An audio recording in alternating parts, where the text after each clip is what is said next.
Don't forget to subscribe. We are GB News, Britain's news channel. Every night at 11 on GB News, we bring you the next day's stories the day before. It's basically like time travel. If it's a big story, we'll cover it, guaranteed. But we'll also have some fun along the way. Big opinions, big laughs. Sometimes big hair. This is Headliners, the paper review show that won't send you to sleep like the others will. 11 p.m, 7 nights a week. Join us.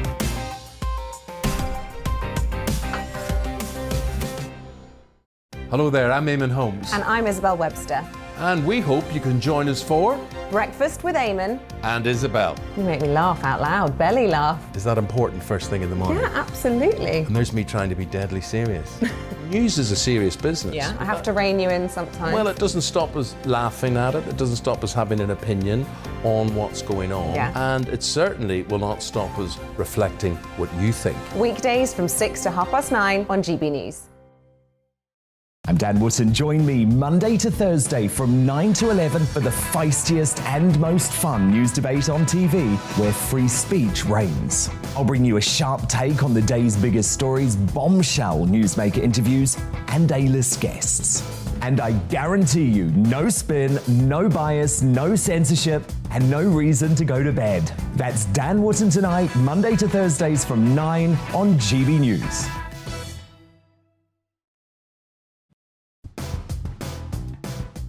On Mark Dolan tonight, my big opinion monologue is all about the Queen's 70 years on the throne. What is her legacy? I'll be asking top royal journalist Jenny Bond. In the big question, can Boris Johnson bounce back? I'll ask former minister under Margaret Thatcher, Edwina Currie. Inspirational head teacher Mike Fairclough is my Mark Meets guest, and he'll be telling me why education needs a reboot and why he's against vaccines for kids. Plus my all-star panel. See you at 9.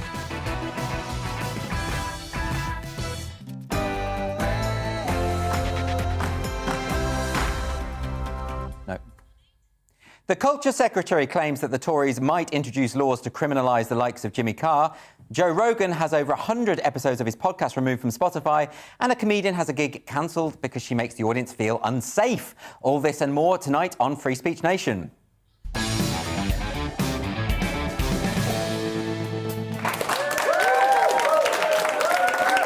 Welcome to the show. So, Jimmy Carr, that stand-up comedian who became famous for telling offensive jokes, has been condemned for a stand-up comedy show in which he tells offensive jokes.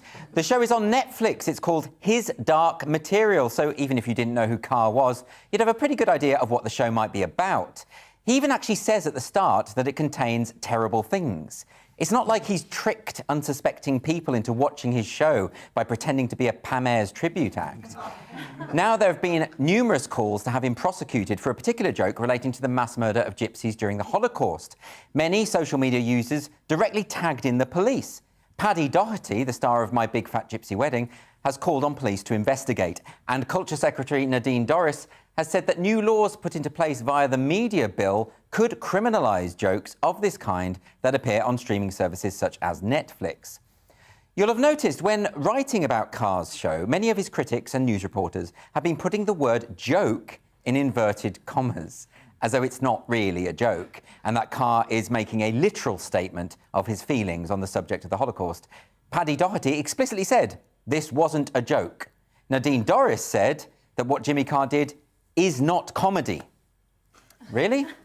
I mean, he is a comedian starring in a comedy show, and the audience are laughing. I mean, all the signs would suggest that there is, at the very least, a comedic element to all of this. But maybe Doherty and Dorries and the hordes of other critics are right. Maybe they're right. You know, maybe Jimmy Carr, having cultivated a huge following and a successful career in stand-up, has suddenly made the extraordinary decision to openly support mass genocide and to do so by means of a stand-up special. I mean, it's a bold move, isn't it? In all the flurry of outrage, it's really easy to forget what is actually at stake here. So firstly, let's identify the common ground in this debate. Now, firstly, if we're honest, we can all agree that this is a joke. When people write the word joke or comedian in inverted commas, what they mean is that the joke and the comedian is not to their taste. They find it offensive or simply unfunny. Fair enough. But that doesn't suddenly stop it being a joke. It just means you don't like the joke. Other critics of car have taken the approach of arguing that the joke is weak, that it punches down, that it cannot be justified. OK, that's a legitimate point of view. But it's still a joke. It's just a joke you don't approve of. Some have said that Carr's intention behind the joke is malevolent, that he wants to demonise a certain community. Well, I've got no idea of what's going on in Carr's head, and neither do you, and neither does anyone else, with the exception of Carr. So these kind of speculations are just futile guesswork and get us precisely nowhere. So the question we should be asking isn't whether or not the joke is funny, that's irrelevant, or even whether or not the joke is morally justifiable, or whether Carr is cynically targeting a marginalised group. The question is whether we want the state to have the power to criminalise humour. It's whether we think it's a good thing or a bad thing that streaming services kowtow to pressure from activists and politicians to modify content on their platforms. For all the commotion over Carr's latest show, there is a tried and tested solution to the dilemma of what you should do when offended by a comedian. Just don't watch him. And as if by magic, the problem is solved. But instead, we find ourselves in this bizarre new world where activists, commentators, and even politicians would rather flex their muscles and decide which forms of entertainment other people can choose to watch. It's incredibly paternalistic. And once you've got the police involved, that's downright authoritarian. So I'm not interested in a debate about whether or not the joke is funny. That's for each individual to decide for themselves. Clearly, lots of people do find it funny. As I've said, if you watch a clip of the joke in question, you will hear the audience laughing. That should give you some kind of clue. But that kind of commentary, this about whether or not it's funny, it's just a distraction. This is actually about state overreach and restrictions on artistic freedom and also free speech more generally. We already live in a country in which people have been prosecuted for telling jokes. One thinks immediately of the case of Marcus Meekin and his Nazi pug video. We've also had over 3,000 people arrested every year in this country for saying offensive things online. Our hate speech laws, currently embodied in the Public Order Act and the Communications Act, ought to be repealed. But this current government seems to believe that they ought to be expanded. This is dangerous stuff. If the state is willing to disregard a citizen's right to free expression, then there can be no guarantees for any of us. Even if hate speech could somehow be successfully measured, which it can't, it is impossible to set a legal benchmark of what qualifies as grossly offensive, because offence is entirely subjective. And with such vague legislation on the statute books, we are gifting future governments the power to clamp down on any speech they don't happen to like. Now, you may trust the current government to act sensibly when it comes to these issues, but there is no way of knowing who might be in charge in years to come. The price that we pay for a free society is that sometimes people will say things that might offend or even upset us. We tolerate this, not because we approve of what they're saying, but because once we have compromised on the principle of free speech, we clear the pathway for future tyranny.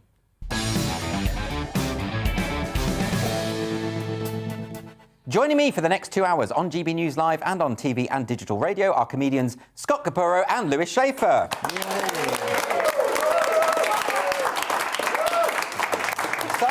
Well, we may as well kick off with what I was just talking about. Does anyone have any views on Jimmy Carr, Lewis? Do you have any thoughts about his particular joke? Oh, no, Scott, you want to talk first? My views, and Lewis, I think we share the same, that Jimmy's a genius. And I've seen him rip the ceiling off many stadiums and clubs. I don't know what people are going on about, but I think...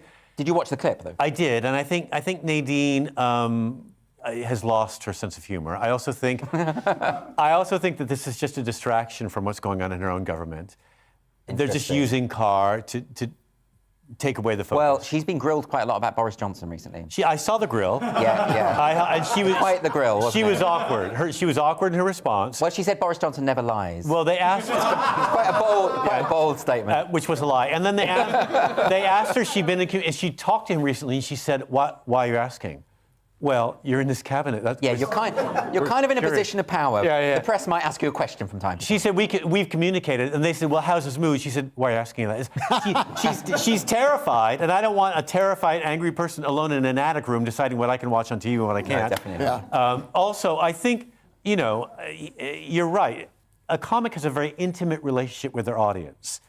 And no one should be allowed to tell that audience member that you can't have that relationship with that person. Yeah. Okay. That makes me very well. I mean, I think you particularly have, I remember got in trouble. I think it was in 2000 at the Edinburgh Fringe. You had a show, yeah, and you had jokes about the Holocaust. My show is about the Holocaust, actually, and it was about having been to the Anne Frank house. And all I said was, you know, the Dutch have no idea how to build a theme park. And it went from... Yes, and now we can see why, potentially, that could cause offence, right? But it's a joke, though. It's a joke, right? So in a comedy theatre, at a comedy festival, told by a comedian, like you said earlier. But nevertheless, people did get very angry. It was in the national press. Young people got angry, especially. OK. But then, Lewis, you know, you have also got in trouble for making jokes about the Holocaust. Well, I'm allowed to make jokes about the Holocaust because I'm a Labour Party member. OK, but Lewis, there is a thing about this, isn't there? Like, insofar as Jimmy Carr is not Jewish, Scott is not Jewish, they're making jokes... What? I am Jewish for this part of the show. OK, but for the purposes of your materialism, say, in the act. But you are Jewish, and therefore, does that give you more of a licence to talk about the Holocaust in... Well, it's the kind of thing where if the audience has to believe that you don't support the Holocaust before you make a Holocaust joke in front of other people who are against the Holocaust. So they have to believe it. It's like for example, comedians are judged by how soon they tell the first joke on a difficult subject, right? Yeah, I told the first joke about Madeleine McCann's disappearance. Right, which you're not going to repeat here, please. No, the day before I kidnapped her. And... Is that too much? It's OK, Lewis. Now, it's OK. But the point is, if you believe that I was involved in that, then it is not funny. I disagree with you, Lewis, actually. Yeah. Okay. I don't think that comics' beliefs about some certain subject have anything to do with the joke they're telling. And I don't think that's important. And I don't think the audience really cares. I think the audience just wants to laugh. And what Nadine is trying to do, and politicians like her, is rob an audience of their chance to respond to what they prefer. And there's nothing in Britain better than the British sense of humor.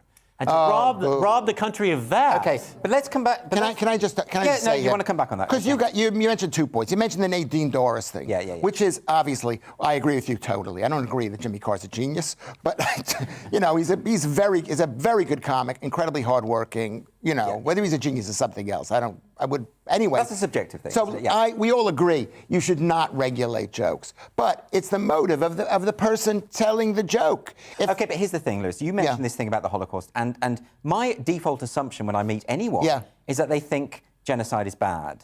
Yeah, that's your default. And maybe I'm being too generous, but I think that is generally the case that we should assume. But that's not everybody. I mean, there were millions of people who were actively involved in the Holocaust. So you can't assume. I don't think we could find a comedian who seriously is supportive of any kind of violence or murder. I don't think that's a real thing. And so therefore we should trust... We don't know that. We don't know that. That's the point. We don't need to know it. It's a comedy show. The audience, again, doesn't care. They want to laugh. You can have horns and a tail. Yeah. You can be Satan. If you got a good joke about it, they'll laugh at it. Yeah, but that's the thing, Scott. The thing is...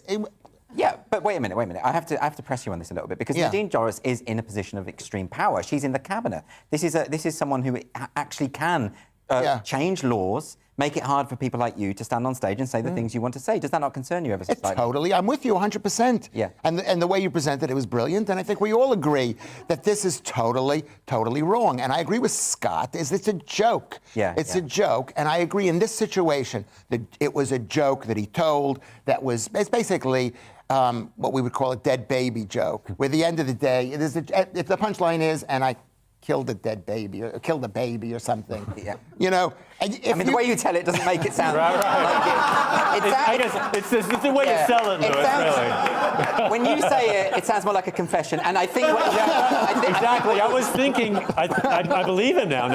Maybe he's right. But I know what you mean as the metaphor of a dead baby. Yeah, it's like something extreme. We've all told something extreme. The Holocaust and the punchline. Yes. And can I clarify, too, when I did that Holocaust bit 20 years ago, I really thought that it was old hat, that someone had clearly uncovered Anne Frank, at some point in their act. And I thought that they would be sort of considered aged and tired. It was more a lead into something else. When I felt the audience resist, this is what a comic does. I'll tell you now. If you resist, we will make things larger. We were dropped on our heads and hate authority. So if you push, we will pull. And the show became about that. The show grew out of that. And now Jimmy, I think, might write a show about what's happening now. I mean, his numbers are doubling or tripling because of all of this. Exactly. I mean, there's that thing with the Streisand effect. If you try and censor something, everyone goes and checks it out, right? Yeah. But you know, on the other hand, and this is where I think there is a distinction to be made, if the police are seriously getting involved, if we are getting to a situation where actually things could be criminalised, then that changes it, doesn't it? Then it's not just about the Streisand effect, because then that sets a precedent in law that can affect anyone, not just comedians. Yeah. Like just anyone. Well, I think right now, if you want to mention Nadine Dorris, because it's so stupid, but it's basically Tory jealousy of woke Labour. And it's like, we want our chance to like tell people what to do and affect. Oh, I mean, look, I've never been under any illusions about the Tory party's potential for authoritarianism. I mean, their online safety bill is all about, it's so draconian, the things they're trying to push through. Yeah, but I blame the other side for if the other side wasn't sitting there saying, we're taking down statues and you can't say this and you can't call this person that, I think the Tories wouldn't care that much. Well, but I think this stuff infects both sides of the political line. Is that interesting? I don't think it's a partisan What issue. I wish, though, is that comedians and comedy promoters didn't worry about this stuff. Well, they do, though. I wish they would just continue with their work, and it will play itself out. Again, you have to leave it. If I didn't think the audience was smarter than me, I would never get on stage. And you have to leave it in the laps of the audience and hope that they make the better decision. Very interesting point there. Yes, he does deserve a round of applause for that. But of course, I mean, you've just flattered the audience and got the applause, haven't you? You just said they're intelligent. Of course they're going to applaud. And if there's anybody who doesn't think the audience is smarter than him, is Scott Kaplan. Or her. Let's get some questions, though, from the audience. Do we have a question here? Who's got a question? Bruno? Bruno. Hello, Bruno. Hello, Andrew. Thank you. What I'd like to know is what is the point in companies spending millions and millions of pounds on contracts only to axe the content on the quiet? Now, I presume you're talking about Joe Rogan here. Is that right? So now it was a $100 million deal, I believe. $100 million to get Joe Rogan to Spotify. And the news has broken, I think, yesterday, that 100 episodes of Joe Rogan's podcast have been deleted from Spotify. So if you've signed up to Spotify because you want to listen to Joe Rogan's podcasts, they're no longer there. Not all of them. I think that's about 15% of the episodes, and I'd want a discount. I'd want my 15% back. I mean, what's going on there? Because I thought the reason why he was...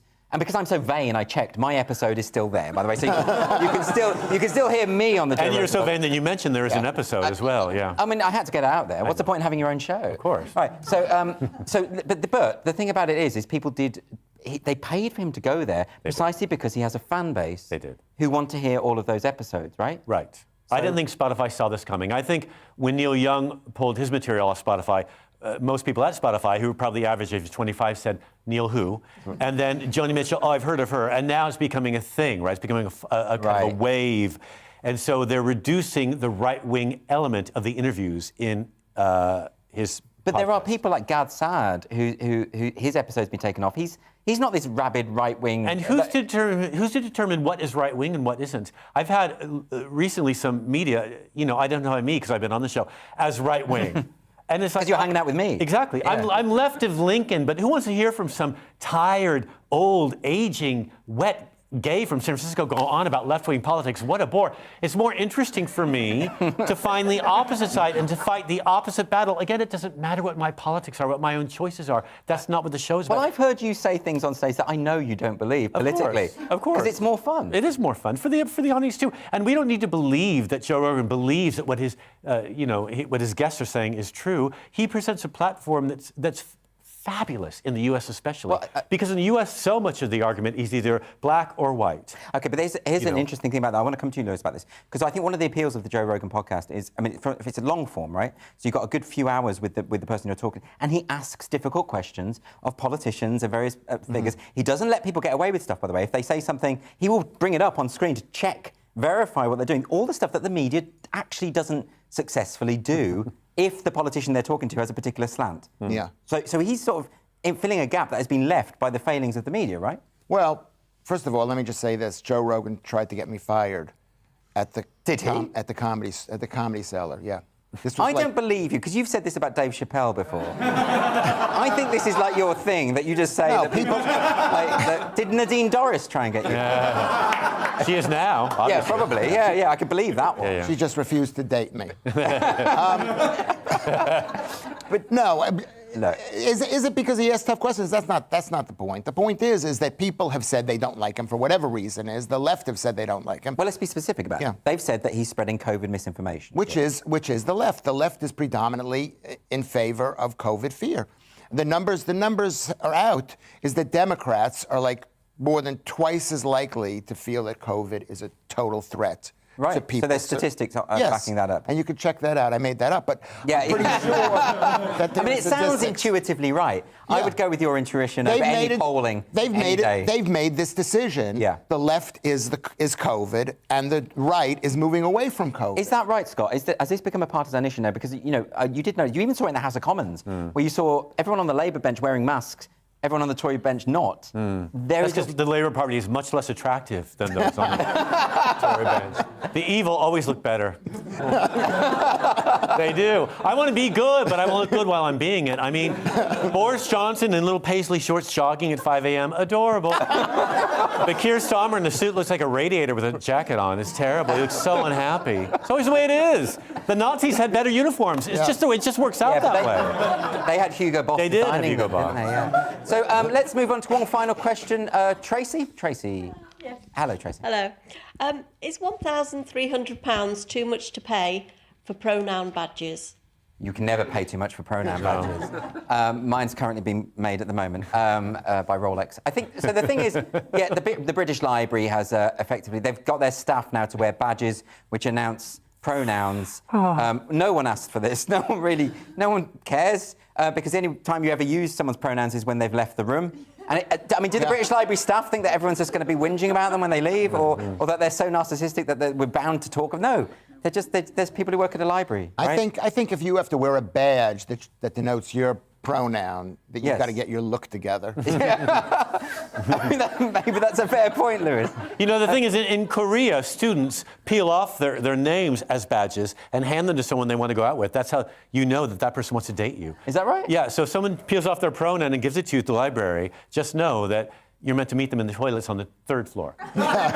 Is that where it goes on? 3rd floor? It used to be the 2nd floor. Yeah, I know. I thought you knew that. Yeah, but, I did. It's changed. That's how we met. But no, it's the... But I think there's something interesting about this insofar as there is an ideological capture in the major institutions. The British Library, they had a decolonising working group, right? And they decided that they created a watch list of various authors from the past who should be tied to problematic ideas such as slavery. And they even put Ted Hughes on the list because he was related to someone not even 400 years before. It was mad. They even said that the main library building was problematic because it looks a bit like a battleship, and therefore that's imperialistic or colonial. But this has gone on for a long time. I mean, half of the Victorian Albert Museum was covered over because the tiling had been done by what they considered to be at the time, unpaid slave labor. So, and they've since removed it and re-educated people about that, which I think is important. I think that's the way to do this. Don't pull things down and rip them apart or throw them away or hide them. Leave them or put them somewhere where you can tell people why that exists and how it happened. I think that's fine. I mean, that's the point. That all of this stuff is sort of connected in terms of this need to tear down statues, to revise the past. It's somehow weirdly connected with gender identity ideology as well. It's all sort of overlapping. And the idea to assert their views onto other people. If you ask someone to announce their pronouns, are you not really saying to them, are you one of the group? Do you believe in this ideology? I mean, are you going to tear down the Sistine Chapel because Michelangelo was closeted when he was alive? Or call it the Sissy-tine Chapel and make everybody happy? There are all sorts of reasons why you might get rid of that. He's got problematic ideas. Oh, all of the them. artists. Of course they did. Anyway, let's have one final question before the break from Paul. Thanks. Actually, it's related. Should controversial statues be thrown into the drink or the canal? I'm thinking Bristol. You're thinking Bristol. I mean, so we've had, obviously, the Edward Colston statue, which was pulled down in Bristol, and then that was thrown into the canal. Then there's been these comments this week by the Liberal Democrat councillor Jeremy Hilton about the King Charles II monument in Gloucester. And he said, why have we got Charles II being celebrated in Gloucester, seeing the damage he did to the city as punishment for our stance in the English Civil War? And he actually said we should chuck it in the canal. Now, the thing is... the Civil War was a while ago. I walked past Parliament the other day. There's a big statue of Oliver Cromwell there. I mean, that man murdered a lot of my ancestors at Drogheda. I haven't quite got over it. I think we should tear it down. I consider it like a personal insult. What do you think? I think that there are lots of live people you want to throw into the canal. I think we should focus. You should prioritise on that, right? The live people. The live people. I think that's a very sensible approach. And you're inciting violence on the show. Can I just say this, that is a joke? I'm going to preface everything that Lewis says tonight with a joke, right? And therefore we're covered now, so you can say whatever you want within reason. Okay. What do you think we should chuck statues in the canal? King Charles II. No, no. I saw the statue online, and the statue's a disaster. It was pulled apart right before the war and put back together since then, and it needs a makeover. So aesthetically? Yes, they should. I mean, it could use a bit of rouge and some lip gloss, but other than that, and that's true of a lot of people in this audience, but other than that, I don't think, no, they shouldn't, no, don't destroy things. You know, coming from an LGBT past, you know, the activism that people that I knew in San Francisco in the 80s who are all dead, and they died trying to get their history noticed, would not want one bit of their history thrown into a closet or a canal. That's the distinction, isn't it? It's the difference between alerting people to history and trying to pretend it didn't happen. To be honest, some people that want those statues torn down, like that politician, I think, my community doesn't have the privilege of having that done, and he thinks that his does.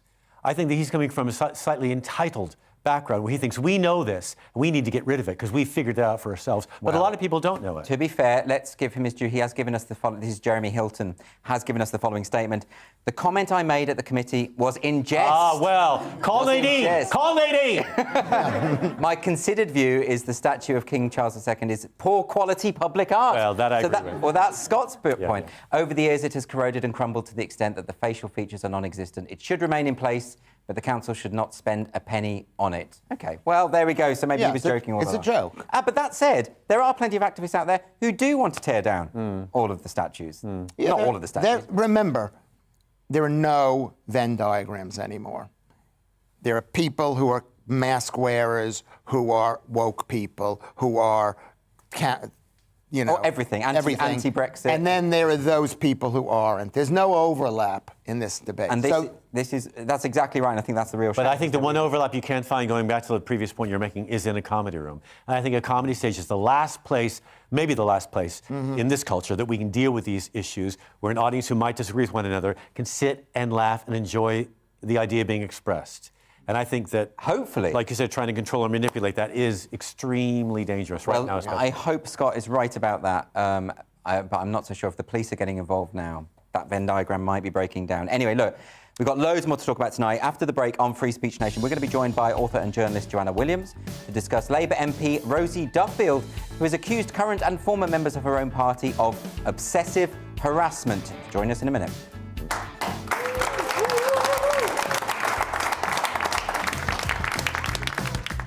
On Mark Dolan tonight, my big opinion monologue is all about the Queen's 70 years on the throne.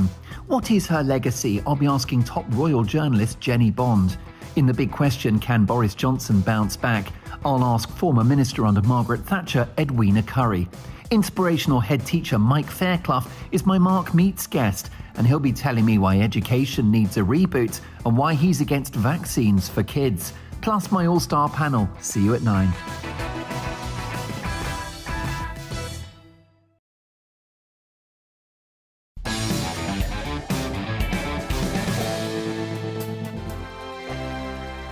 GB News is the UK's home of discussion and debate from all perspectives. To stay up to date on the latest stories, make sure that you subscribe to the GB News channel right here on YouTube. You can watch us live 24/7 across the whole world. You can also check out exclusive content and catch up on previous episodes of your favourite shows. Every day, we ask the questions that you'd ask, so why not add your voice to the conversation in the comments section? Don't forget to subscribe. We are GB News, Britain's news channel.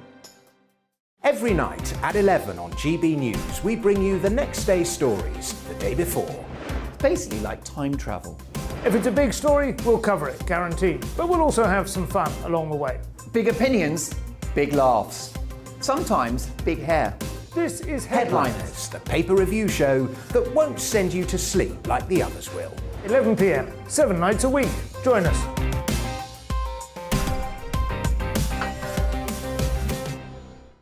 Hello there, I'm Eamon Holmes. And I'm Isabel Webster.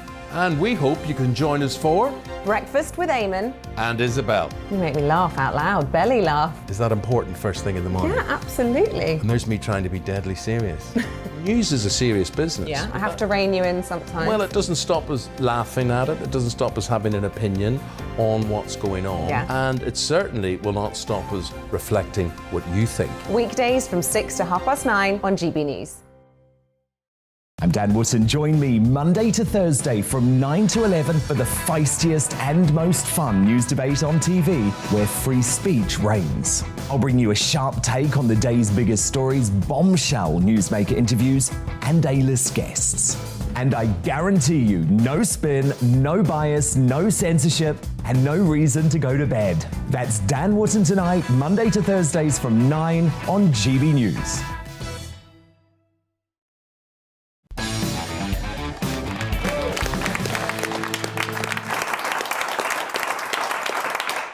Welcome back to Free Speech Nation. An MP has said she is considering her future in the Labour Party after obsessive harassment from current and former party members. Let's take you through a timeline of events. So last year, Rosie Duffield, the MP for Canterbury, was forced to deny being transphobic after liking a tweet saying women were people with cervixes. She said she was completely supportive of trans rights. Duffield said she felt unable to attend last year's Labour conference because of the controversy. She has now been accused of moving 200 miles away from her constituency in a blog post allegedly written by members of her own party. She described the allegation as personal, libellous, nasty and fictional crap. She said she has not moved to Wrexham, where her partner is based. She said she was seriously considering whether to quit Labour because she did not feel supported by the party. Author and journalist Joanna Williams has come out in defence of Duffield in her Spiked Online column this week, and she joins me now. Thank you very much for joining me today. Thank you for having me. So let's talk about what happened here. Can you just give some background here to Rosie Duffield? Why has she stirred so much ire? Because we see her on TV and she seems such a mild-mannered, nice individual, right? I'm sure she absolutely is. I mean, she's my MP. I live in Canterbury, so she represents me.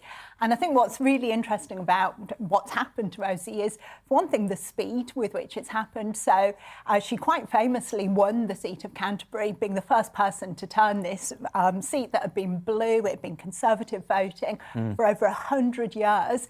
And she won it for the Labour Party in 2017. And she was so loved for having done that. I mean, she was really praised and worshipped. And she did it again in 2019. I have to say, at that point, I was very sceptical about her. Her whole electoral slogan was Rosie for Remain, vote Rosie, vote Remain. And presumably you're not for Remain. I was not for Remain. She didn't get my vote at that point. I was very, very sceptical about her. And then, like you say, it was in 2020 when something started to happen. And there was actually something prior to what you've said. She actually liked a tweet by Piers Morgan, and it was Piers Morgan who'd made the comment. Kiss of death. Exactly, exactly. But again, you know, what's interesting in that is this obsessive scrutiny which she's being subjected to. You know, for people to actually be monitoring not just what she tweets, which would be understandable, but actually tracking which tweets she's liking and holding her up and making big public statements on the basis of her having liked a tweet. I mean, that's something that's happening a lot more now, isn't it? People checking which things you like, who follows you and who you follow, and this obsessive kind of thing about moral purity, effectively. But why is it this particular issue? Why is it this issue about trans issues? I mean, and her comment about women having cervixes. I mean, I did biology GCSE, so I think she's right. I think she's right. Well, I think there are a couple of things going on here. And, you know, I really do take my hat off to Rosie, because it would have been very easy after that first storm for her to have backed down. I mean, she didn't even need to apologise or deny, but she could have just kept quiet at that point. And I think a lot of people in her position would have seen this backlash coming and decided, you know what, I'm just not going to go there. I just my job's not worth it. You know, I can't take the hassle. But she didn't, and she has carried on. And I can only assume it does come from this very principled place. So she's spoken out a number of times about her own experiences of domestic violence and actually the importance of having a single-sex space. If you've been subject to something like that, you want to go into a place where there are only other women. I mean, maybe even just for a short space of time, but you want that security. And she was aware that by allowing gender self-identification for any man to come along and just say, oh, I'm a woman, immediately takes away that capacity for you to have a single-sex space. It's very interesting because so many of the feminists and women generally who have made these points are often coming from a place of experience of domestic violence, and then all of a sudden they're painted as the evil ones in this debate. The people, you know, they're just making that point, like you say, someone who's been through that kind of trauma. I mean, you know, it makes sense to me that they would want to be just in a female-only space.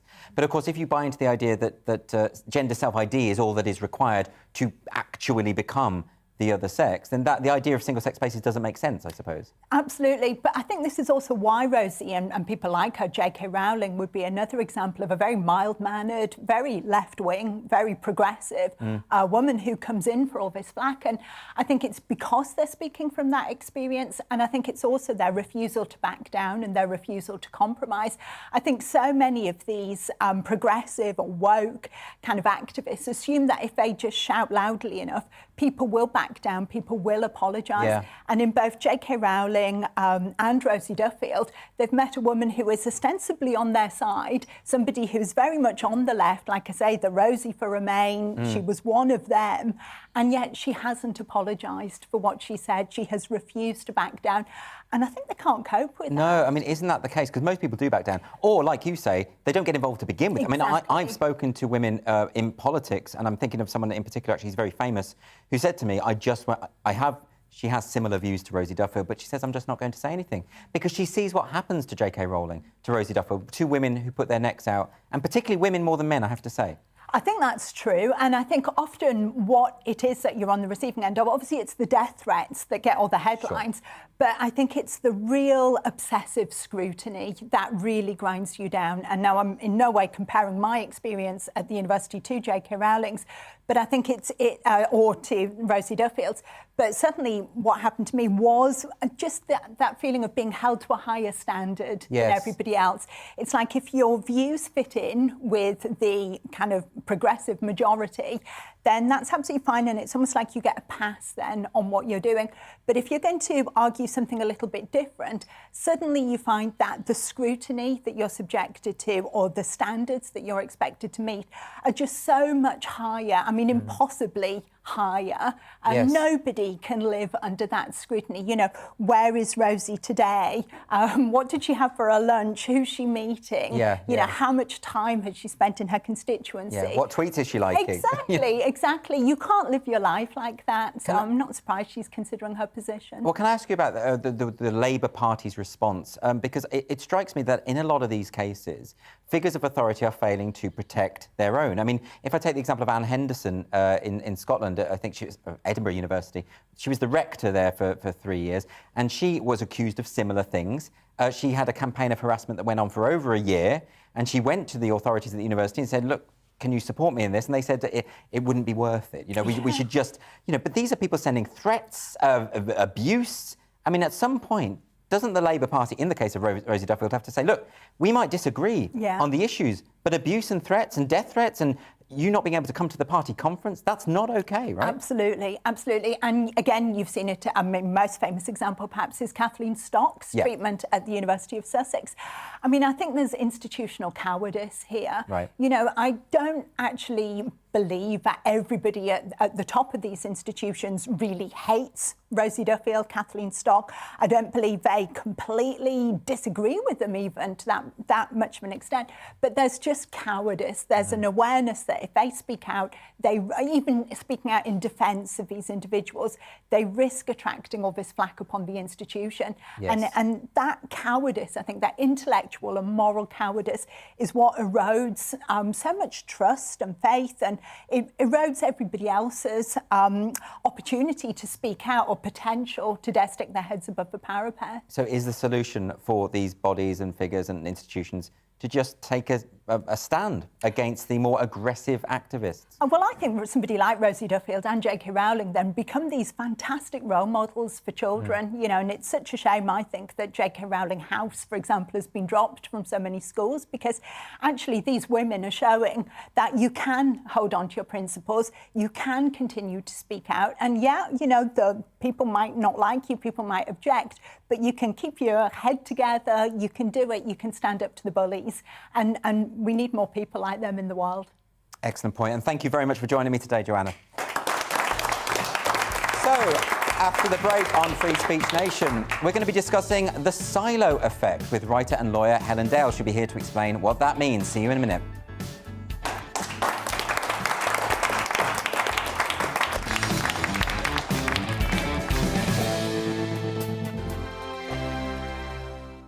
GB News is the UK's home of discussion and debate.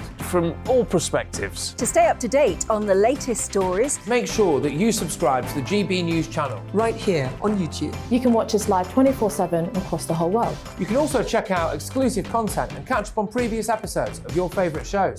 Every day, we ask the questions that you'd ask, so why not add your voice to the conversation in the comments section? Don't forget to subscribe. We are GB News, Britain's news channel. Every night at 11 on GB News, we bring you the next day's stories the day before. It's basically like time travel. If it's a big story, we'll cover it, guaranteed. But we'll also have some fun along the way. Big opinions, big laughs. Sometimes big hair. This is Headliners, the paper review show that won't send you to sleep like the others will. 11 p.m, 7 nights a week. Join us.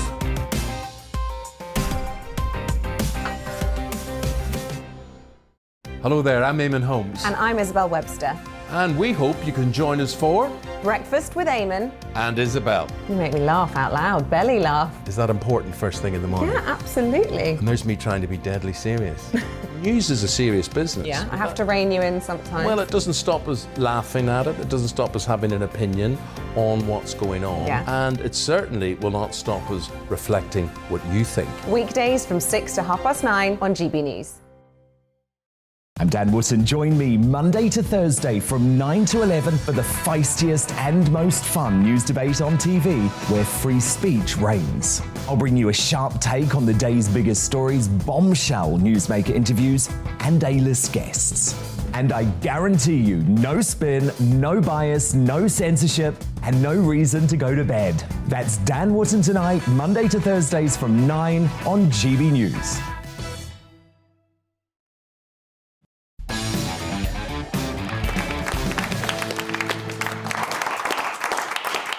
Welcome back to Free Speech Nation. Later in the show, I'm going to be turning agony uncle with the help of my panel, Scott Caporo and Lewis Schaefer, God help us. We're going to try and deal with your unfiltered dilemmas, so just email us at gbviews@gbnews.uk and we're going to do our best to answer your questions. Whether it is the trigger warnings on Harry Potter books, the rebranding of chocolate sweet characters or general political messages, businesses, social media companies and the media itself appear to be contributing towards what we now call cancel culture, where prestige opinions rule over all others.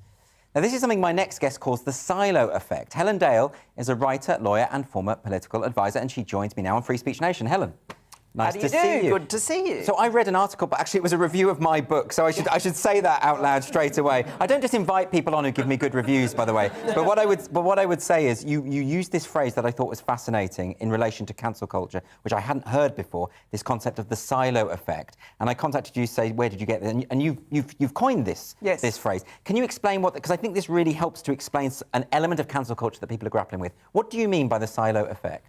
When I'm talking about the silo effect, I'm talking about what is done to people who are too big to cancel but small enough to ignore. Mm-hmm. So you get someone like J.K. Rowling or Joe Rogan, they're not only too big to cancel, they can't be ignored. Yeah.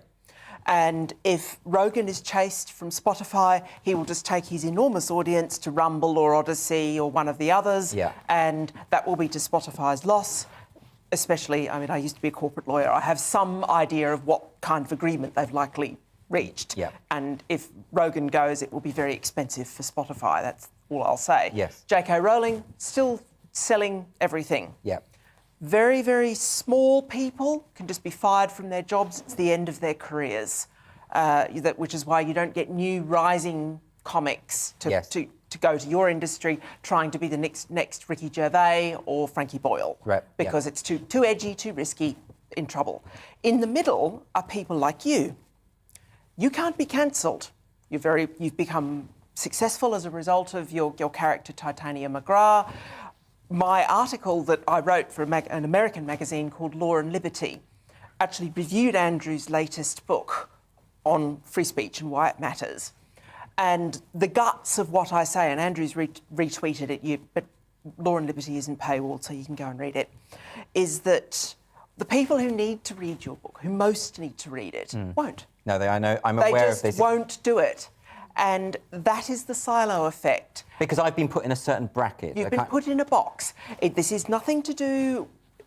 It can't be addressed by governments. It's nothing to do with trying to get people fired. I had a cancel culture campaign directed at me many years ago in Australia. It didn't work. All it did was make the novel that I wrote at the time a massive bestseller. Yes. I couldn't be cancelled. They had to put up with me. So I was put into the conservative commentator box. But even then, until 2016, I'm going to make you laugh now, the first article I ever wrote about cancel culture was in 2015. It was published. I didn't call it cancel culture then, we didn't have that word. And it was published in The Guardian. Which would never happen today. Me, in The Guardian. A Conservative in The Guardian writing about cancel culture, forget about it. Forget it. Okay. It's never going to happen. So, and that is because, I suppose this gets back to the idea of tribalism, isn't it? It's like you put people in the boxes, irrespective of what they really believe or really think. They become, I suppose, persona non grata, don't they? They get put in that particular box. And this is important because I think one of the examples, when we talk about cancel culture, people often mention people like J.K. Rowling and say, look, well, you say cancel culture is a thing. She's still selling more books than ever. But Gillian Phillip, a children's author who merely supported Rowling, she lost her publisher and her agent. She lost her publisher and her agent. And to complete the rest of the Gillian Phillip story, which is if you imagine 3 tiers with Rowling and Rogan at the top, people like you or me or Douglas Murray somewhere in the middle, so we can't be cancelled, we've got too much money, too much influence, but can be siloed. And then you've got at the bottom tier of people who are just beginning authors or someone who, like, for example, Gillian Phillip mainly wrote pseudonymously as part of a series. Now, to finish the rest of that story, she retrained. Her publishing career was so destroyed, she retrained as an HGV driver.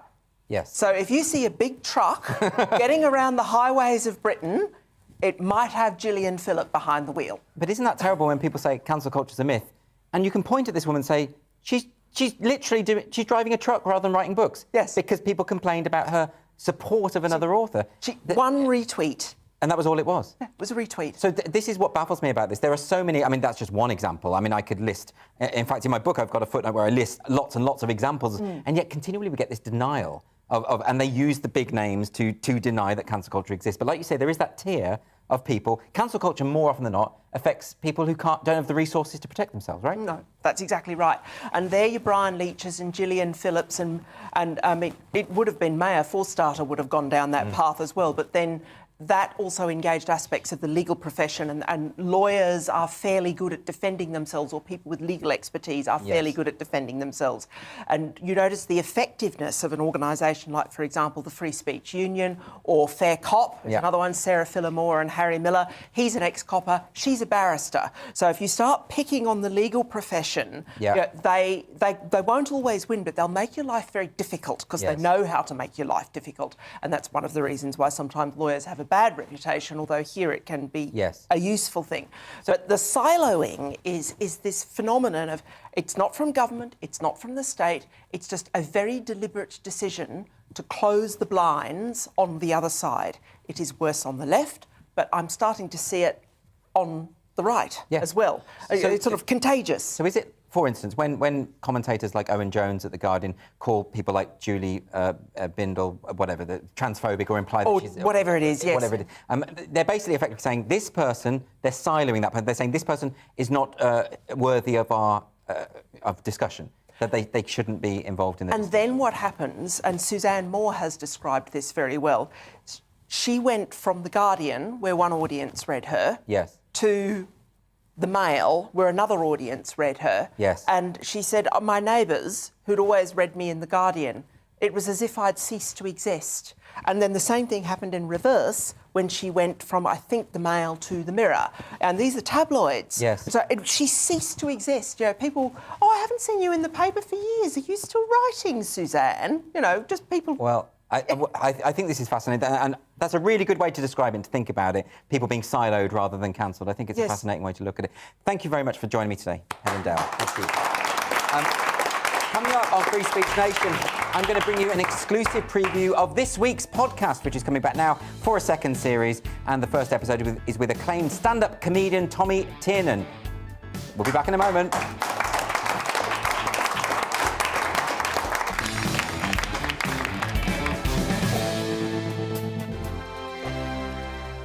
GB News is the UK's home of discussion and debate.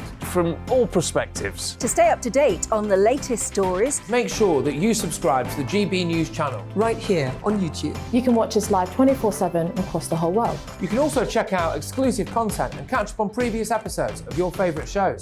Every day, we ask the questions That you'd ask, so why not add your voice to the conversation in the comments section? Don't forget to subscribe. We are GB News, Britain's news channel. Every night at 11 on GB News, we bring you the next day's stories the day before. It's basically like time travel. If it's a big story, we'll cover it, guaranteed. But we'll also have some fun along the way. Big opinions, big laughs. Sometimes big hair. This is Headliners, the paper review show that won't send you to sleep like the others will. 11 p.m, 7 nights a week. Join us.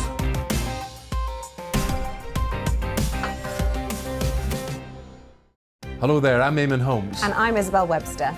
And we hope you can join us for Breakfast with Eamon. And Isabel. You make me laugh out loud, belly laugh. Is that important first thing in the morning? Yeah, absolutely. And there's me trying to be deadly serious. News is a serious business. Yeah, I have to rein you in sometimes. Well, it doesn't stop us laughing at it. It doesn't stop us having an opinion on what's going on. Yeah. And it certainly will not stop us reflecting what you think. Weekdays from 6 to 9:30 on GB News. I'm Dan Wootton. Join me Monday to Thursday from 9 to 11 for the feistiest and most fun news debate on TV, where free speech reigns. I'll bring you a sharp take on the day's biggest stories, bombshell newsmaker interviews, and A-list guests. And I guarantee you, no spin, no bias, no censorship, and no reason to go to bed. That's Dan Wootton tonight, Monday to Thursdays from 9 on GB News.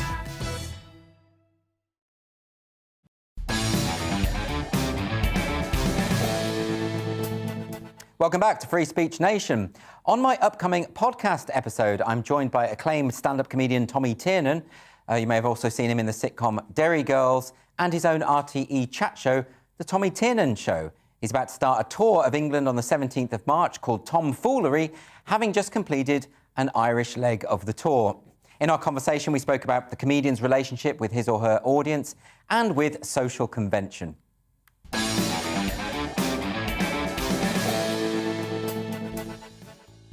You were talking about how there's a distinction between the entertainer and the trickster, right? And I thought that was really, really fascinating.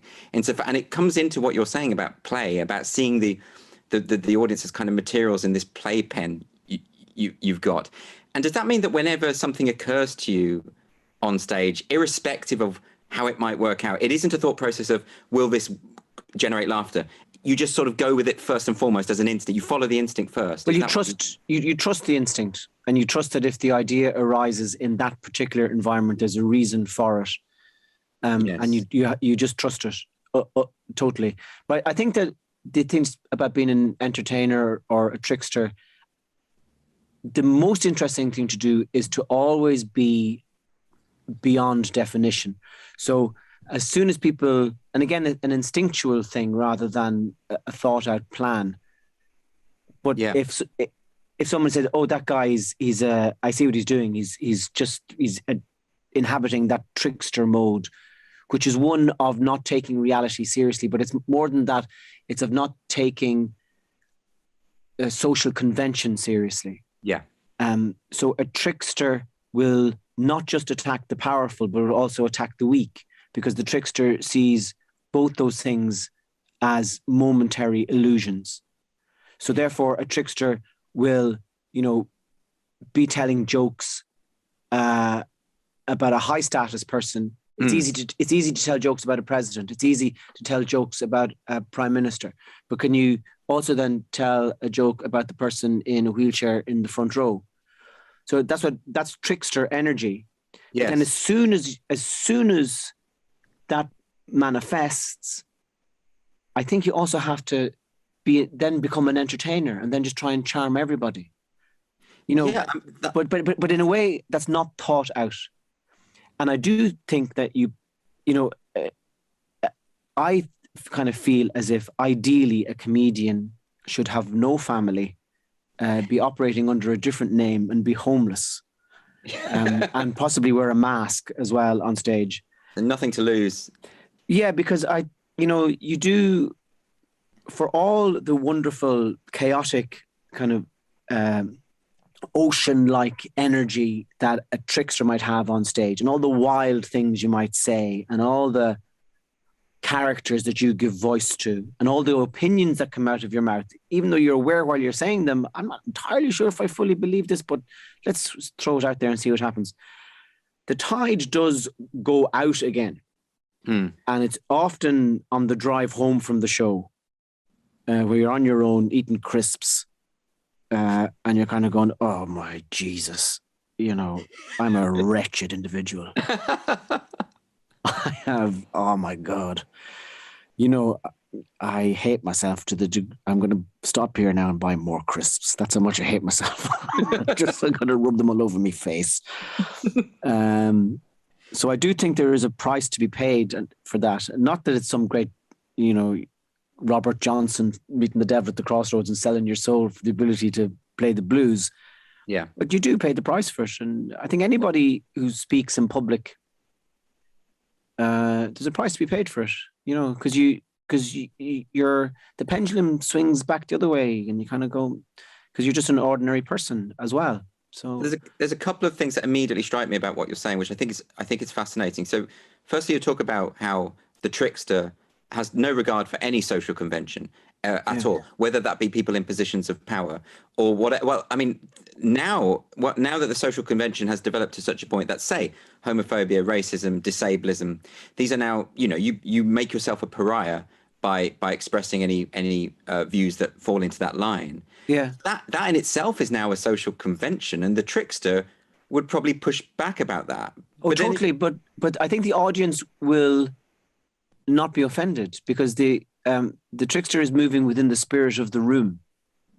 But that's the question, isn't it? Because I think what you're saying depends very much on the audience trusting the performer.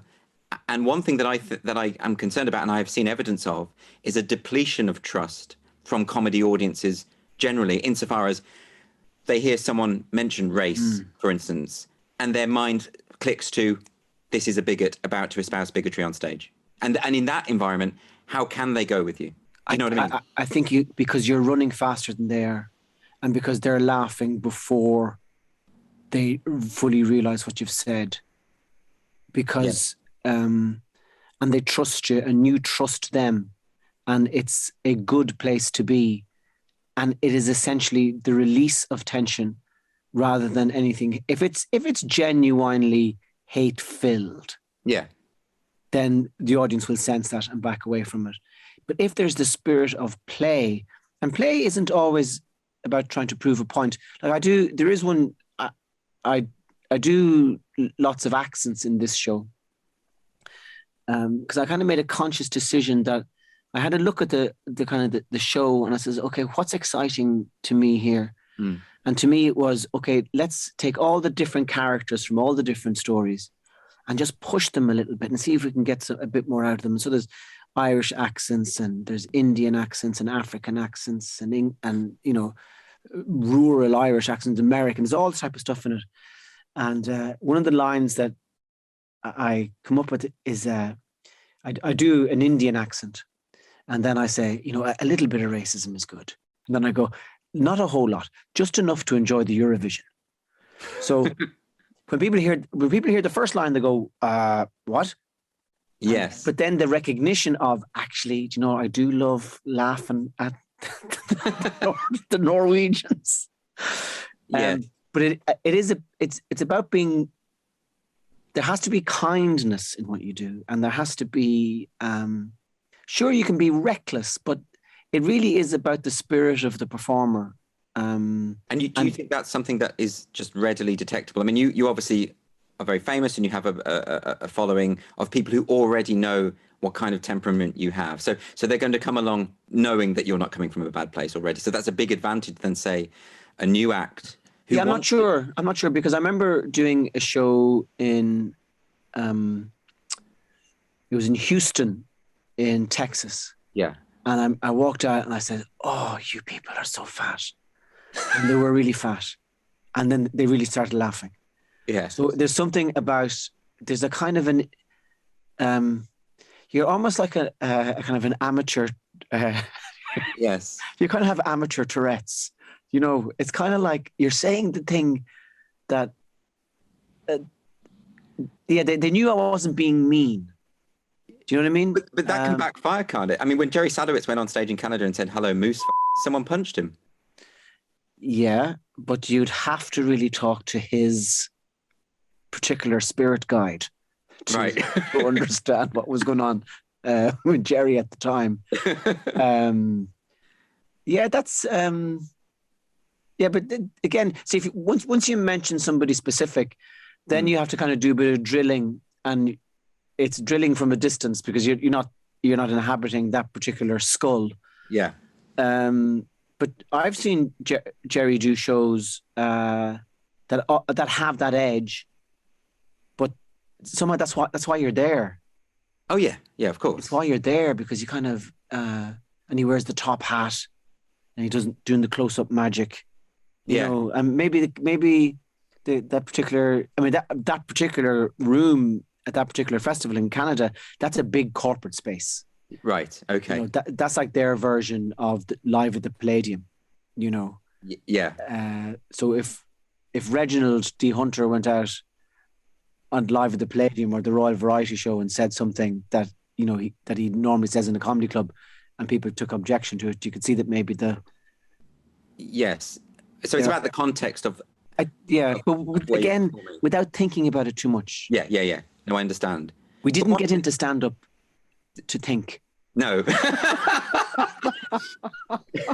Quite the opposite. It was we are fleeing thought.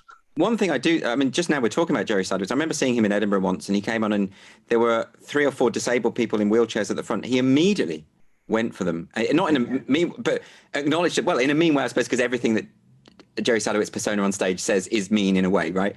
Because that's his persona. And they loved it. They clearly loved it. Because so often when there's someone who has a disability in the front row, comedians just ignore them and they'll go along the row talking to people and then they just skip over. Yeah. And I think people are fed up of being invisible, you know? It's possibly that they don't trust their own instincts. The comic on stage just doesn't trust his own instincts, his or her own instincts. There's a great democracy. Lenny Bruce had this fantastic line. Everybody's vulnerable. Everybody's ass is up for grabs. And that's kind of there's the democracy of insulting everybody, I think is good. Yeah, no, I understand that point. And it just strikes me, and perhaps I'm wrong here, you can correct me. I just get this impression, particularly from other comedians, that there is a perception that the kind of hate-fueled bigot who wants to stand up there and tell jokes to attack people. See, I don't think those people really exist. I don't know those people. I don't know what comics would do that. So my default expectation when I say comedian, even one I don't know, is he's coming from a good place or she's coming from a good place. It isn't about bigotry. But I often see comedians say, oh, you know, there's a whole load of people who just want to get up there and tell racist jokes and attack racial minorities. And I'm just thinking, and the examples they always give are people from the 70s or 60s. Yeah. I just don't think those people are there anymore. And I do worry that this does have an effect of eroding trust when you hear comedians saying things like that. See, once you move on to racist jokes, we're all automatically, we've left the earth. We're now in the air. Nothing to me seems solid. Something is either funny or it's not. It can be about race. It can be about gender. It can be about the Olympics or Putin or donuts or lesbians or mermaids. If it's funny, it's funny. And if people don't find it funny, then that's all it is. It's just an unfunny moment. I have, in the same way that, you know, I walk on a stand-up stage to free myself from autocracy. Yeah. So, and I trust laughter, and I also trust the humanity of the people involved. That if somebody makes a mistake, it's okay, and they shouldn't be hounded out of their job because of it. So if somebody gets up on stage and tells a joke, and on further reflection, that joke is actually coming from not such a good place, then I suppose just stop telling it and move on, rather than be hung, drawn and quartered in the virtual town square. And you can listen to my whole conversation with Tommy Tiernan on my podcast. It's called Free Speech Nation, the podcast, and that goes live right at the end of this show. That's at 9 p.m. if you're a new viewer.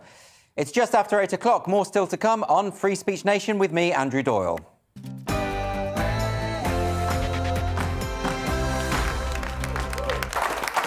So my panel today have returned. I have got comedians Scott Capurro and Lewis Schaefer, everyone. Yay. I love you applauding yourself, Lewis. It's so endearing. Well, no one else is going to. So no, they're not, exactly. Let's get some more audience questions. So we've got a question from Gina. Where is Gina? Hello, Gina. How are you? Hello. Hi. I'm fine. Thank you. Thank you. Gina, do you have a question? Sure. I think it is quite political to be the politicians. I would agree, yes. So my question is, should politicians be allowed to voice their opinions about any subject? Well, I mean, it's interesting you say that. We've just been speaking about Rosie Duffield, of course, getting into trouble for saying what she thought. But also this week, there was this report in Private Eye where 4 peers in the House of Lords were warned about their conduct because they questioned the idea of sending transgender inmates to female prisons. They just opened the debate. They just, they weren't offensive. They weren't doing it. So it was the opinion. They got letters sent to them because whoever it was, claimed that their opinions had upset members of the public. Lewis, what do you think about? Do you think politicians that there are some areas that they shouldn't go to? What do you think? I think it's indicative of how poor the British political system is. Is that just your stock answer to everything? Yes, because it wouldn't happen in America. No, it wouldn't. That's true. It wouldn't, and not just because of the Bill of Rights, because you're you're a representative or a senator, and you work for here in this country. These people who are writing the letters, they actually pay the House of Lords people. They can cause tremendous problems for the House of Lords. It doesn't make sense. I mean, I've heard some American politicians stand up in the Senate and say some pretty dreadful things, but they don't get official warnings for raising their... They get re-elected half the time, that's why. Exactly. There's no one who can give them an official warning. Right. In this country, if you're a politician and you want to put, something very useful for your community, like maybe a duck island in your pond. Duck island. Whatever that was. Yes. Oh, I remember the duck house. The duck house in your pond. Which, to be fair, would be useful if you're a duck. Yeah, maybe the community needs it. It has to be approved by the powers that be in the Parliament or in the House of Lords or whatever. And that's... Well, I mean, surely the House of Lords, the House of Parliament, Westminster, they have to be spaces where people can debate. Yeah. Right? And that means that if they've upset... I mean, the complaint here was specifically that these lords had upset members of the public. Well, so what? And especially... Yeah, I agree with you totally. But especially in the House of Lords, where, in theory, they're there forever, so that nothing could happen to them. It's different in the House of Commons, where you've got some guy looking over your shoulder going to deselect you if you say the wrong exactly. thing. You can get kicked out. You can get unelected, unlike in America, where the more reactionary you are, the more likely you are to be elected. I think maybe they should arm the House of Lords, really. Okay, interesting. Just to shut up the constituency. Really, a gun cancels an argument a lot faster than a letter. I can't imagine a lot of those lords with Uzis. I don't think that would Well, work. you'd be surprised. There's a lot of fetishy old men in the House of Lords. Well, there's also a lot of aristocrats who go out sort of gunning pheasants. They do, yeah. I mean, I think any topic of conversation should be put before an elected, or in the case of the House of Lords, unelected body, to be discussed. I mean, if you start, editing or chopping up what can and can't be talked about, and you're that person, at some point, a subject you think is important will also be removed from the discussion floor. Exactly. So whenever I'm in a comedy club or a theater or I see a live performance, and I like talking to people about why they decide to speak live for whatever reason. Yeah. And if I'm bothered or offended by something they're saying, it happens so infrequently. But if I am, I just leave. Or I ask a question, but I don't ask them to stop. No, it's not my decision. So what is that about? I mean, Lewis, do you have any thoughts on this? Why is it that there's this impulse now that I think is growing that, rather than... I think I'm with Scott here, like, if I'm annoyed by something, I'll just walk away. I don't... I've made the choice to listen. Mm-hmm. So what has changed so that now it's actually, no, what I'm going to do is I'm going to stop you from saying it because other people shouldn't be able to hear it because I'm upset. What's that about? Because it's that silo. effect. The Silo effect we were talking about earlier. Right, I think that's what it is. Or it's like, you know, the Venn, like I say, you're in your Venn diagram, you're in your circle. There's no Venn diagrams, you're in your circle, and you don't want to hear that in your circle. You can't imagine any bleed over, any variance. But is it narcissism? Because, you know, when I experienced this a few years ago at Edinburgh, I was doing a gig, my show, at the Stand Comedy Club, and I made a joke about Theresa May. And someone stood up and actually shouted at me because they were offended by the joke. Right. And the point about that was the first time I get a lot of heckles like, oh, you're not funny and all that sort of stuff. But this was a different kind of heckle. This was I'm offended, so you should shut up. I hadn't had that before. Yeah. And I felt that it was like Mary Whitehouse had been reincarnated. It was a weird kind of, this is a new thing. Is this happening more and more, or is it just my shows? Yeah, I think it's yours. But also, no, I also think that you thrive on that sort of thing. And your stand-up and that particular show, and always anyway, is so intellectually challenging for an audience. You really extract a lot of information from your subject. I did enjoy when that happened to me. You did. I've seen it. Yeah, you did enjoy it. Yeah. And I think a lot of comics, I think in this country, it's hard to talk about heckling negatively because it's such a part of the comedy culture. And if you're a comedian and you're not doing well, but you handle a heckler well, they'll carry you out on their shoulders. They love it, don't they? They will rename the city after you. I've seen you get some pretty brutal heckles, but you I don't say destroy, but you... Yeah, you know, I'm American. We put up with less stuff. Yeah. But I also feel like, you know, that's their opinion, and I try to not take it personally. But that's been after years of practice, where I have taken it personally, it's gone badly. Yes. And what an audience member and the comedian needs to remember is, like you said earlier, I don't know them. I can't offend them. I don't know their boundaries. So whatever their resistance is probably because they don't understand what's going on right now. I think that's what it is. And part of what you said, too. I think people have less of an interest in what's going on in that circle, so they pay no attention to it, and that's why they're offended. Well, you know, the question was about politicians, but we brought it back to comedians because we're narcissists, aren't we? That's what we do. So let's have another question now. This is from Ian. Ian, where is Ian? Hello, Ian. Hello, Andrew. Is it right that certain flags are banned from universities? Is it right that certain flags are banned? Now, this is a story this week, and this is to do with Gonville and Caius College in Cambridge. And the authorities at the college voted to stop flying the LGBT flag, the pride flag, you know, the rainbow flag. I don't know if it's the rainbow flag or the new one with the trans colours in and the intersex colours in, the mess. Whatever. All the colours. All the colours, right. So, but whatever it is, they're saying we're not doing that. And the reason they're not doing that is they say that the college flag in of itself encapsulates everyone within the college, straight, gay, whatever, you know, whatever your political affiliation. And therefore they think that this is, I suppose, you know, just generating division where it needn't be generated. That's the argument. What do you think, Lewis? Would you think they've got a point? Well, you know, there's always been flags that have been banned in colleges. You don't put up the Nazi flag. No, but you know, I think that's fair enough, Lewis. I think. Yeah, and I mean, there's many decisions that have been made. This is where instead of where people are you equating the Nazi flag to the gay rights flag? I think that's exactly. Yeah. I think that's exactly what he just did. I mean, gay men do like black shiny boots. They do. And they do like to strut, and they own the room. But I think. What some of the students at that campus at that particular college, were saying were, well, our flag is a nice flag.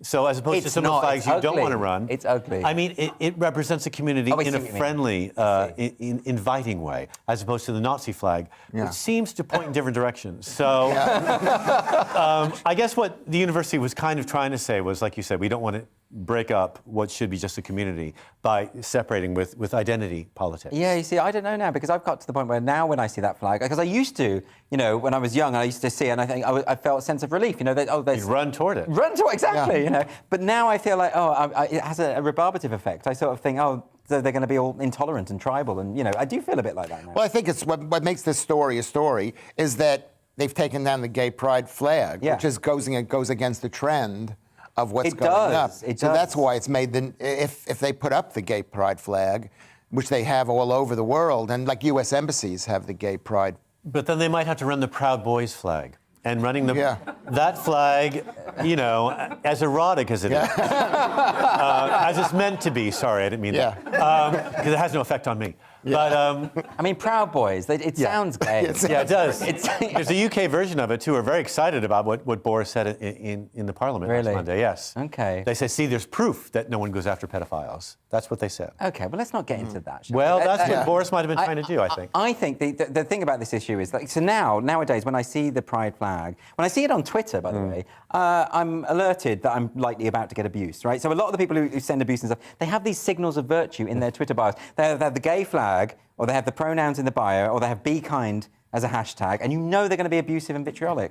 And it's just a weird kind of correlation that, and I'm not saying what everyone Well, that's what emojis are for in an email, aren't they? If you're sending a really negative emoji, put a little wink afterward, and then it's fine. You know, Then it's fine. So the gay flag is the emoji wink of the I wonder whether we've world. moved beyond it now, especially because there's now all these sort of internecine struggles within I the LGBT. kind of think it's unnecessary. Like a gay bookstore is adorable and sweet, but seems dated. And it seems as though, there is room for everyone everywhere. I suppose that's it. It's like, I think when I was young, when there were gay bars and gay clubs and gay spaces, it felt necessary because you could still be attacked in the street for holding hands. That can still happen. Yes. Nowhere near as much as it did back then. No, of course. Right? And the government doesn't no longer condones it either. Well, that's the key point, isn't it? So now it's societally unacceptable across the board. It is. Maybe those places now feel outdated to me. I don't know. It seems that way. And also, but we are older. And if you're younger, I mean, I'm much younger than you, but we are. We're of a certain generation. And I think if you're young and gay and you have dyed hair and you've had periods of hating yourself, I think then seeing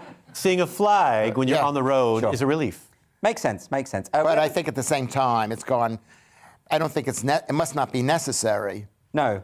But let's not forget you did equate the Nazi flag with the pride flag, didn't you, Lewis? It's in the fact that they are flags. And we are talking about Cambridge, by the way, which is by nature, that college particularly, of privileged young people who've probably had an easier upbringing than maybe some others. Sure, absolutely. OK, well, let's move on to another question. This one is from Anna. Anna. Where's Anna? Hello. Hello. Anne, actually. Oh, never Anne. mind. Don't hate me, it's whoever wrote the autocue. Yeah, it's fine. My question is, does forcing workers to go on inclusive courses make them more tolerant? Yes, can you force people to be more tolerant? Be kind or else. This is the... so we've got this in the British Army now. That's what's happened.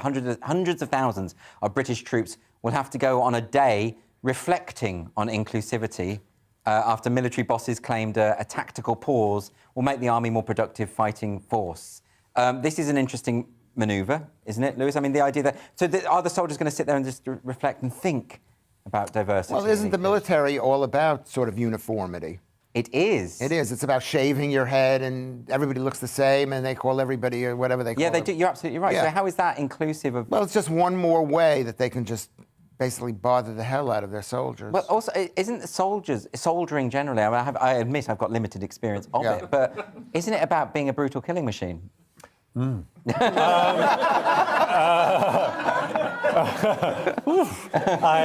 hope.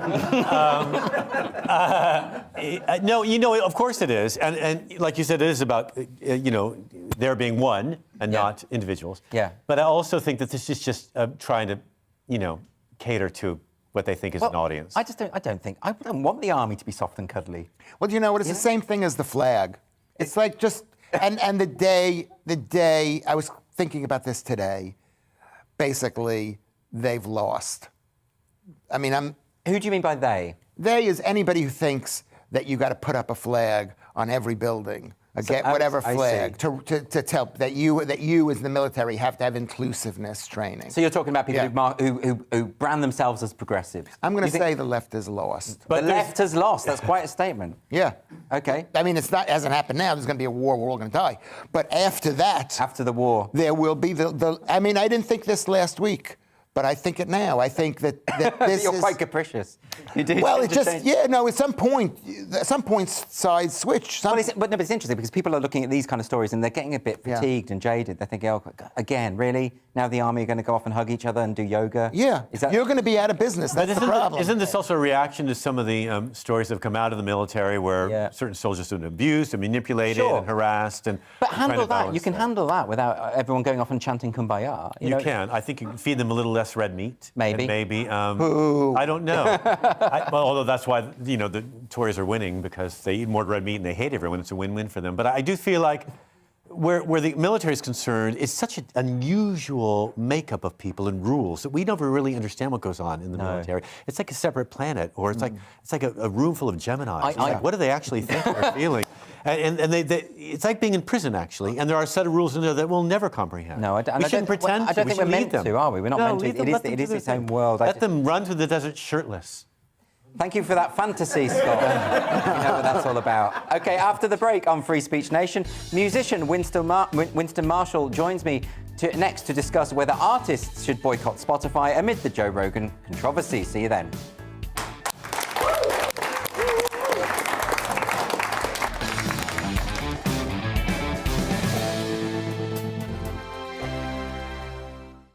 GB News is the UK's home of discussion and debate from all perspectives. To stay up to date on the latest stories, make sure that you subscribe to the GB News channel right here on YouTube. You can watch us live 24/7 across the whole world. You can also check out exclusive content and catch up on previous episodes of your favourite shows. Every day, we ask the questions that you'd ask, so why not add your voice to the conversation in the comments section? Don't forget to subscribe. We are GB News, Britain's news channel. Every night at 11 on GB News, we bring you the next day's stories the day before. It's basically like time travel. If it's a big story, we'll cover it, guaranteed. But we'll also have some fun along the way. Big opinions, big laughs. Sometimes big hair. This is Headliners, the paper review show that won't send you to sleep like the others will. 11 p.m, 7 nights a week. Join us.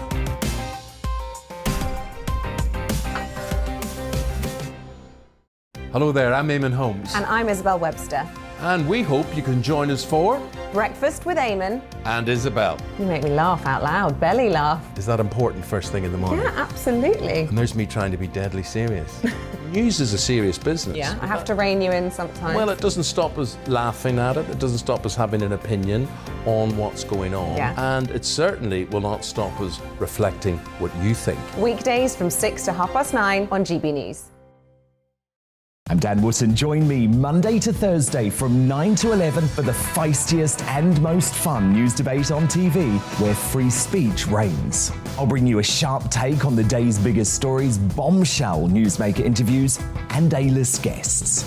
And I guarantee you, no spin, no bias, no censorship, and no reason to go to bed. That's Dan Wootton Tonight, Monday to Thursdays from 9 on GB News.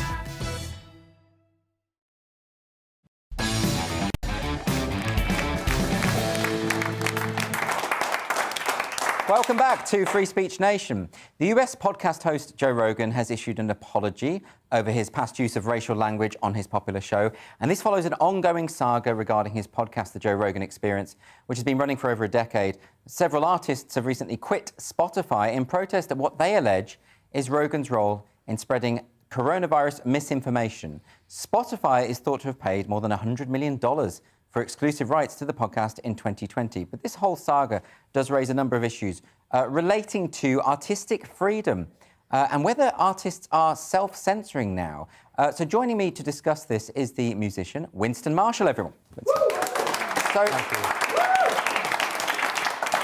Now, Winston, you've written a very interesting article this week on Substack relating to the Joe Rogan Experience and what has happened here.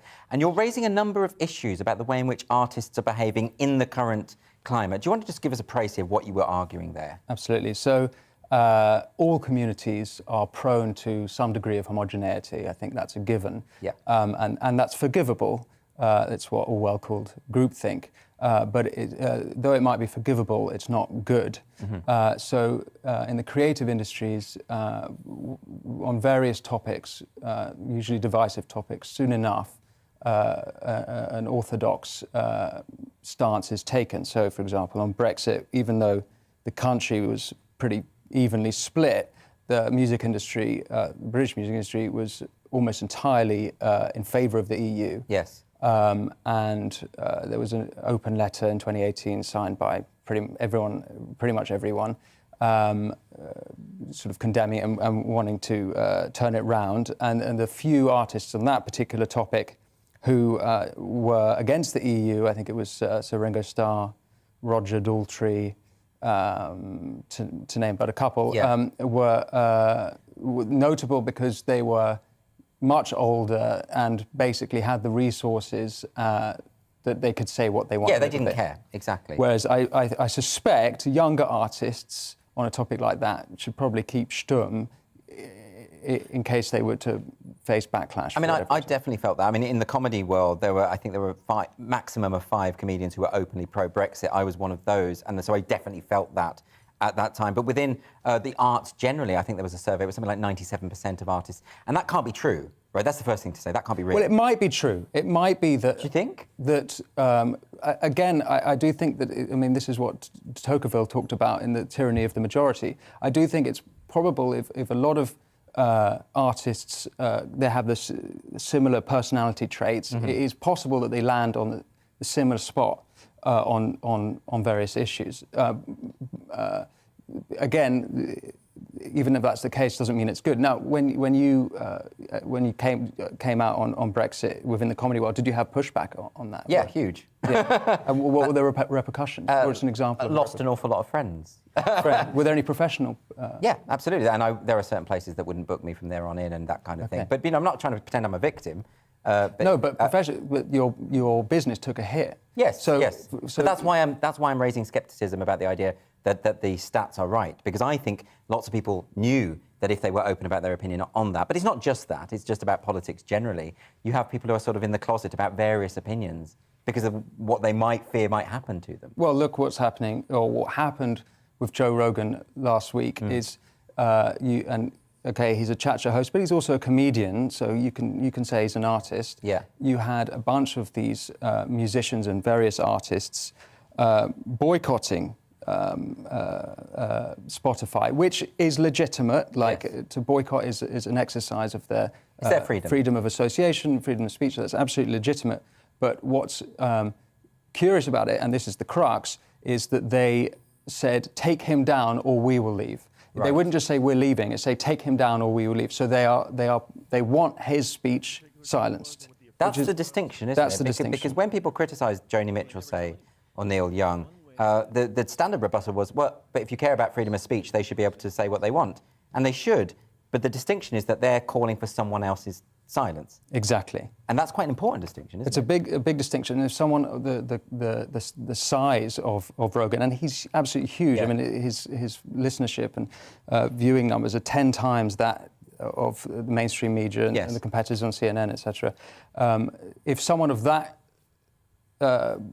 magnitude can be silenced, what's it like for the young artists who are the young comedians? And what can we possibly imagine an environment is for young artists to create if they risk losing so much in the process? Yes. It's untenable. And you've had some experience of this. I mean, you were in the band Mumford & Sons, and it was to do with you expressing a view. I tweeted about a book critical of far-left extremism in the United States, and Antifa, it turns out, is one of those examples of a topic where, even though, for example, I've seen one poll that suggests that Antifa have a 5% approval rating in the United States, i.e. it's an extreme fringe. Yes. So even though it's an extreme fringe, which is very low approval rating, the pushback I got from within the industry was huge. So from radio stations threatening to drop the band, and I was even supposed to DJ at one festival in this country, but because the headliner had condemned me, they cancelled me, and cancelled in the old the actual literal definition of the word.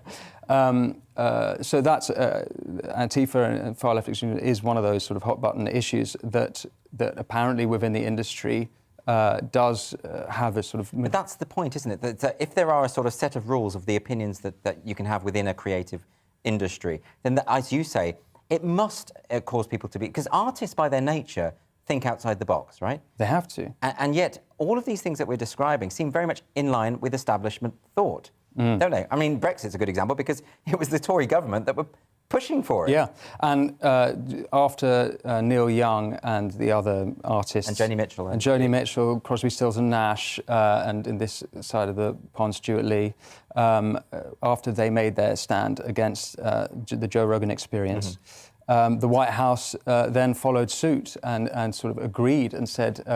what is it? What do they call it? Misinformation, or something, which is the kind of the term that the Biden era seems to use in the same way the Trump era used fake news. Yes. They use that. So basically, these huge artists are completely in tow and in line with the government. And yet some of them are old hippies, people like Joni Mitchell. You'd think they were anti-establishment. And now you've got people, exactly. So what would you say then to young creative people in this situation? And, what can they do? I think, a return to good faith discourse needs to come. And I personally believe in more speech, not less speech, as an answer. And if these are bad ideas that Rogan is talking about, and if Neil Young has the answers, let's hear him. Let's have him on a Spotify podcast. Problem is, Winston, you are in the minority there. I think you're.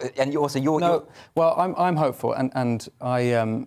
In the spirit of free speech, last week launched a new podcast, The Spectator, and there are artists who are prepared to talk. So I had Alexander Solzhenitsyn's son, Ignat Solzhenitsyn, who's a very accomplished composer, come and talk about classical music and talk about those sort of issues that are happening within classical music.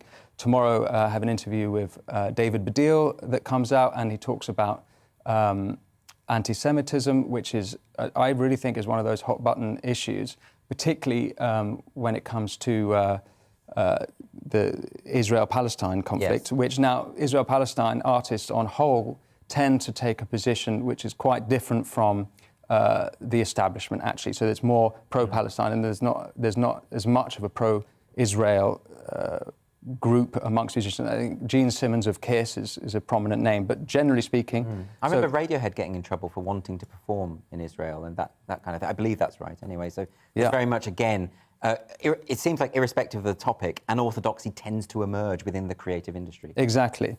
And you get punished if you break with the orthodoxy. So with your podcast, what's it called and where can people find it? Martial Matters. Very good. Alliterative, I like it, yeah. And it sort of tickles the narcissist in me. And you can get it on all the usual podcast outlets. And it's a Spectator podcast? With The Spectator. And do you have any other guests coming up that you can mention or not? I have Don McLean talking about how American Pie predicted this whole mess that we're in. Really? Apparently. And I'm familiar with the lyrics. I can't think where that happened particularly. It's a very long song. Yes, it is very long. That sounds fantastic. So, Winston Marshall, everyone.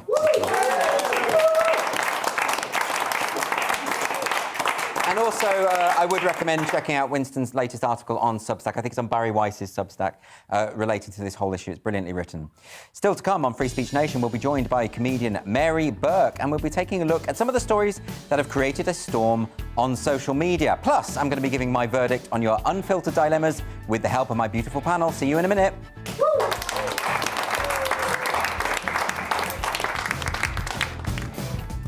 On Mark Dolan tonight, my big opinion monologue is all about the Queen's 70 years on the throne. What is her legacy? I'll be asking top royal journalist Jenny Bond. In the big question, can Boris Johnson bounce back? I'll ask former Minister under Margaret Thatcher, Edwina Currie. Inspirational head teacher Mike Fairclough is my Mark Meets guest, and he'll be telling me why education needs a reboot and why he's against vaccines for kids. Plus my all-star panel. See you at 9.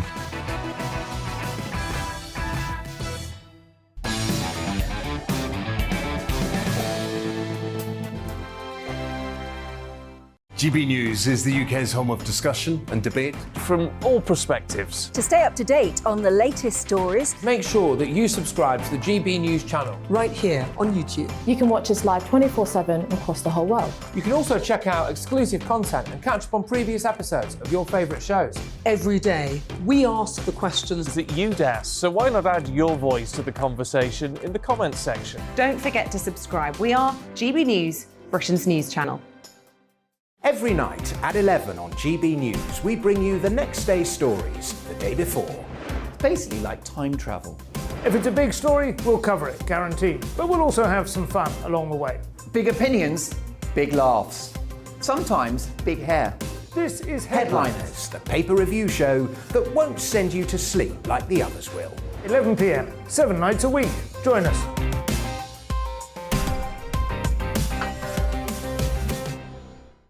Hello there, I'm Eamon Holmes. And I'm Isabel Webster. And we hope you can join us for Breakfast with Eamon and Isabel. You make me laugh out loud, belly laugh. Is that important first thing in the morning? Yeah, absolutely. And there's me trying to be deadly serious. News is a serious business. Yeah, I have to rein you in sometimes. Well, it doesn't stop us laughing at it. It doesn't stop us having an opinion on what's going on. Yeah. And it certainly will not stop us reflecting what you think. Weekdays from 6 to 9:30 on GB News. I'm Dan Wootton. Join me Monday to Thursday from 9 to 11 for the feistiest and most fun news debate on TV, where free speech reigns. I'll bring you a sharp take on the day's biggest stories, bombshell newsmaker interviews, and A-list guests. And I guarantee you, no spin, no bias, no censorship, and no reason to go to bed. That's Dan Wootton Tonight, Monday to Thursdays from 9 on GB News.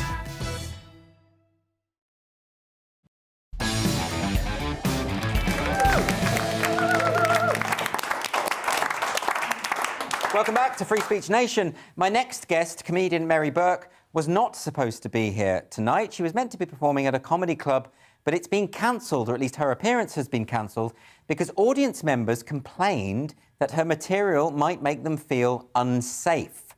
So here's the clip that probably provoked the backlash. And the reason they invited me for a smear test, ladies and gentlemen, was because according to their medical records, I, Mary J. Burke, was the owner of a vagina and or a cervix. Dear NHS Trust, here's a list of all the things I'm not. I'm not a vulva, I'm not a vagina, I'm not a cervix, I'm not a menstruator, lactator, incubator, child curator. The word you are looking for is woman. I am an adult biological woman. How dare you reduce me to a biological function or a body part? How dare you, when I am obviously once, twice, and 3 times a lady, ladies and gentlemen. And the thing is, when you say something like that, you instantly get called a TERF, which stands for Trans Exclusionary Radical Feminist. Whenever someone calls me a TERF, I just call them a smurf. We can all make up our own insult words. That stands for sexist misogyny undermining real feminism.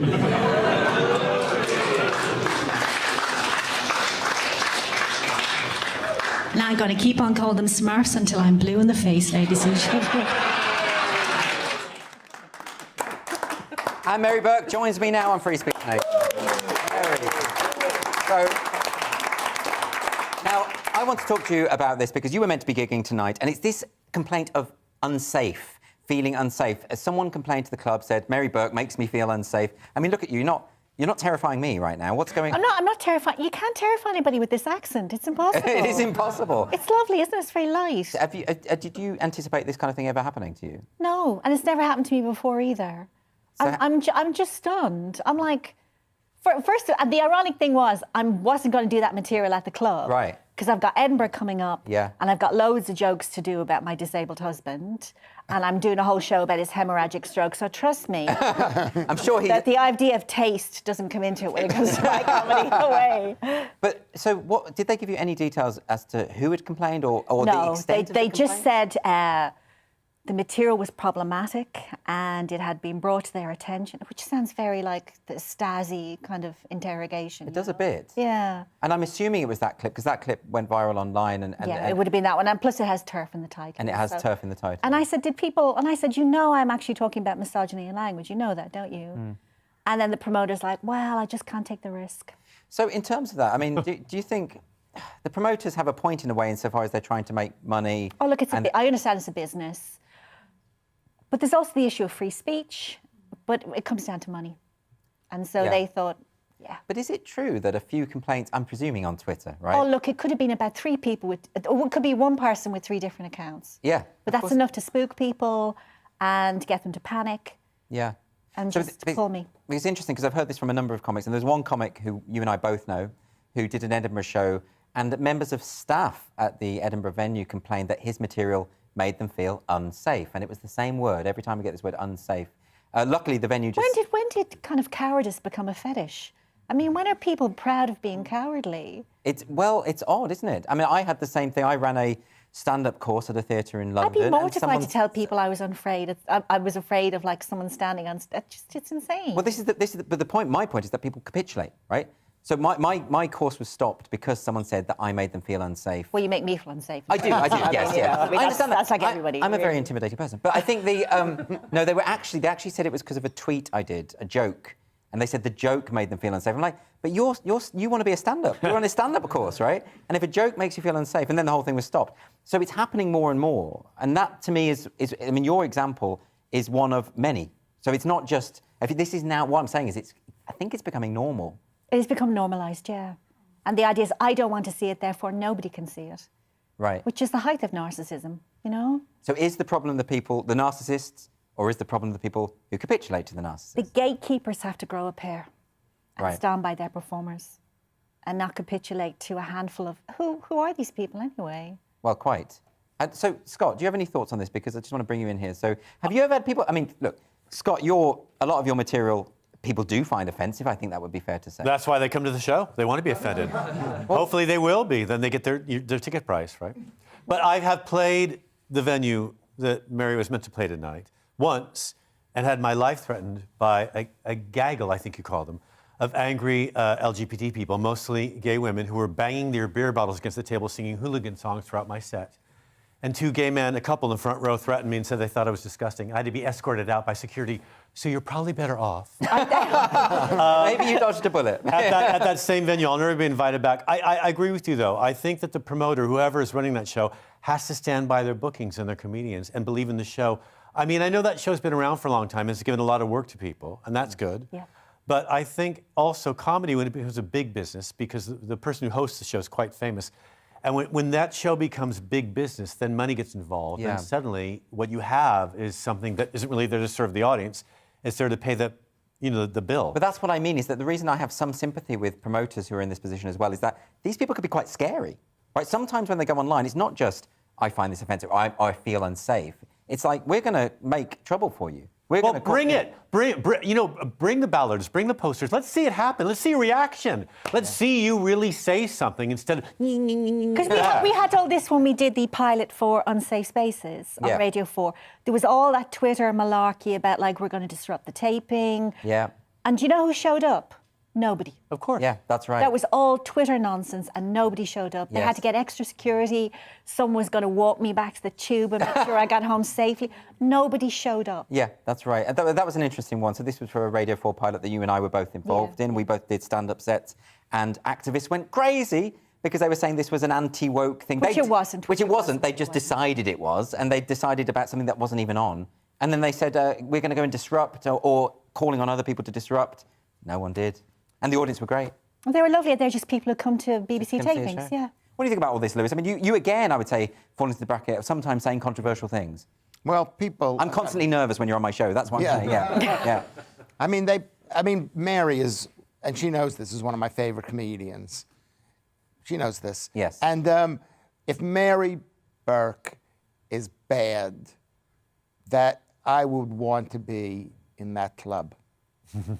Really? Really. Because it means, I don't want to, the left has lost. They've gone too far if they're going to ban someone particularly, like... I mean, look, if it was someone who was going on stage and, shouting racial slurs or something like that, I mean, it's so the opposite of what you are on stage, and we saw that clip. But I think it's this particular issue, isn't it? It's this particular issue.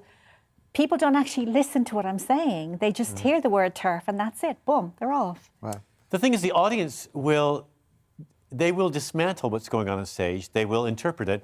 And if that comic is good, they will succeed. If they're bad, they won't. In this country, I think the comedy business is incredibly successful because the quality of the comedy is high because the audience demands that. I really do believe that. I'm not just saying that. I think here, they require a certain level of discourse and performance. Yes. And if you're garbage and you're yelling expletives that don't make sense, they'll let you know. They won't show up. They won't come back. Yeah.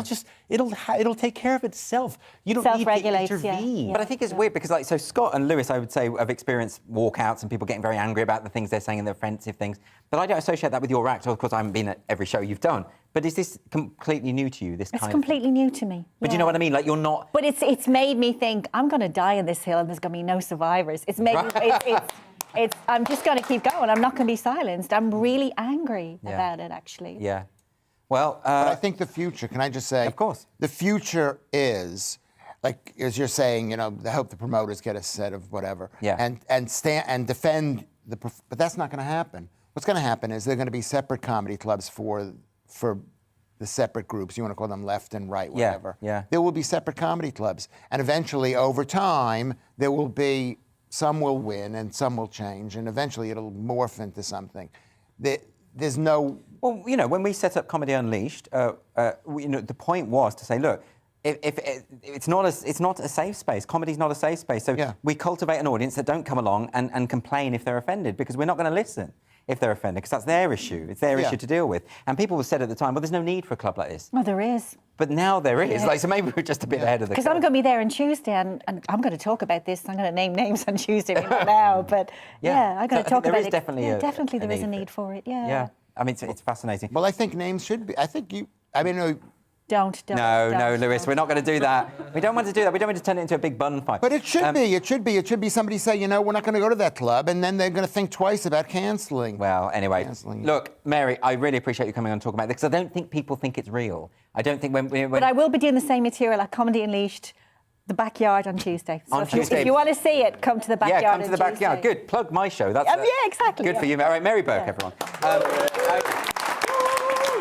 Now, I'm going to ask Mary to stay here for a while. Do you mind staying on? And we're just going to talk about a few issues. I'd like to get your input. This is the part of the show where we talk about social media and the things that have gone viral, the things that have caught people's eye online. And first up, we've got this clip this went completely viral. And I didn't quite understand what was going on here. This is the actor Thandaway Newton, who broke down in tears during an interview on Sky News, where she apologised for being chosen for roles over darker-skinned actresses. Let's have a look at this. My mum looks like you, and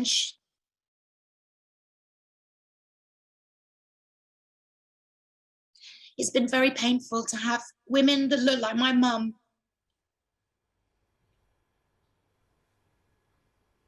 feel like...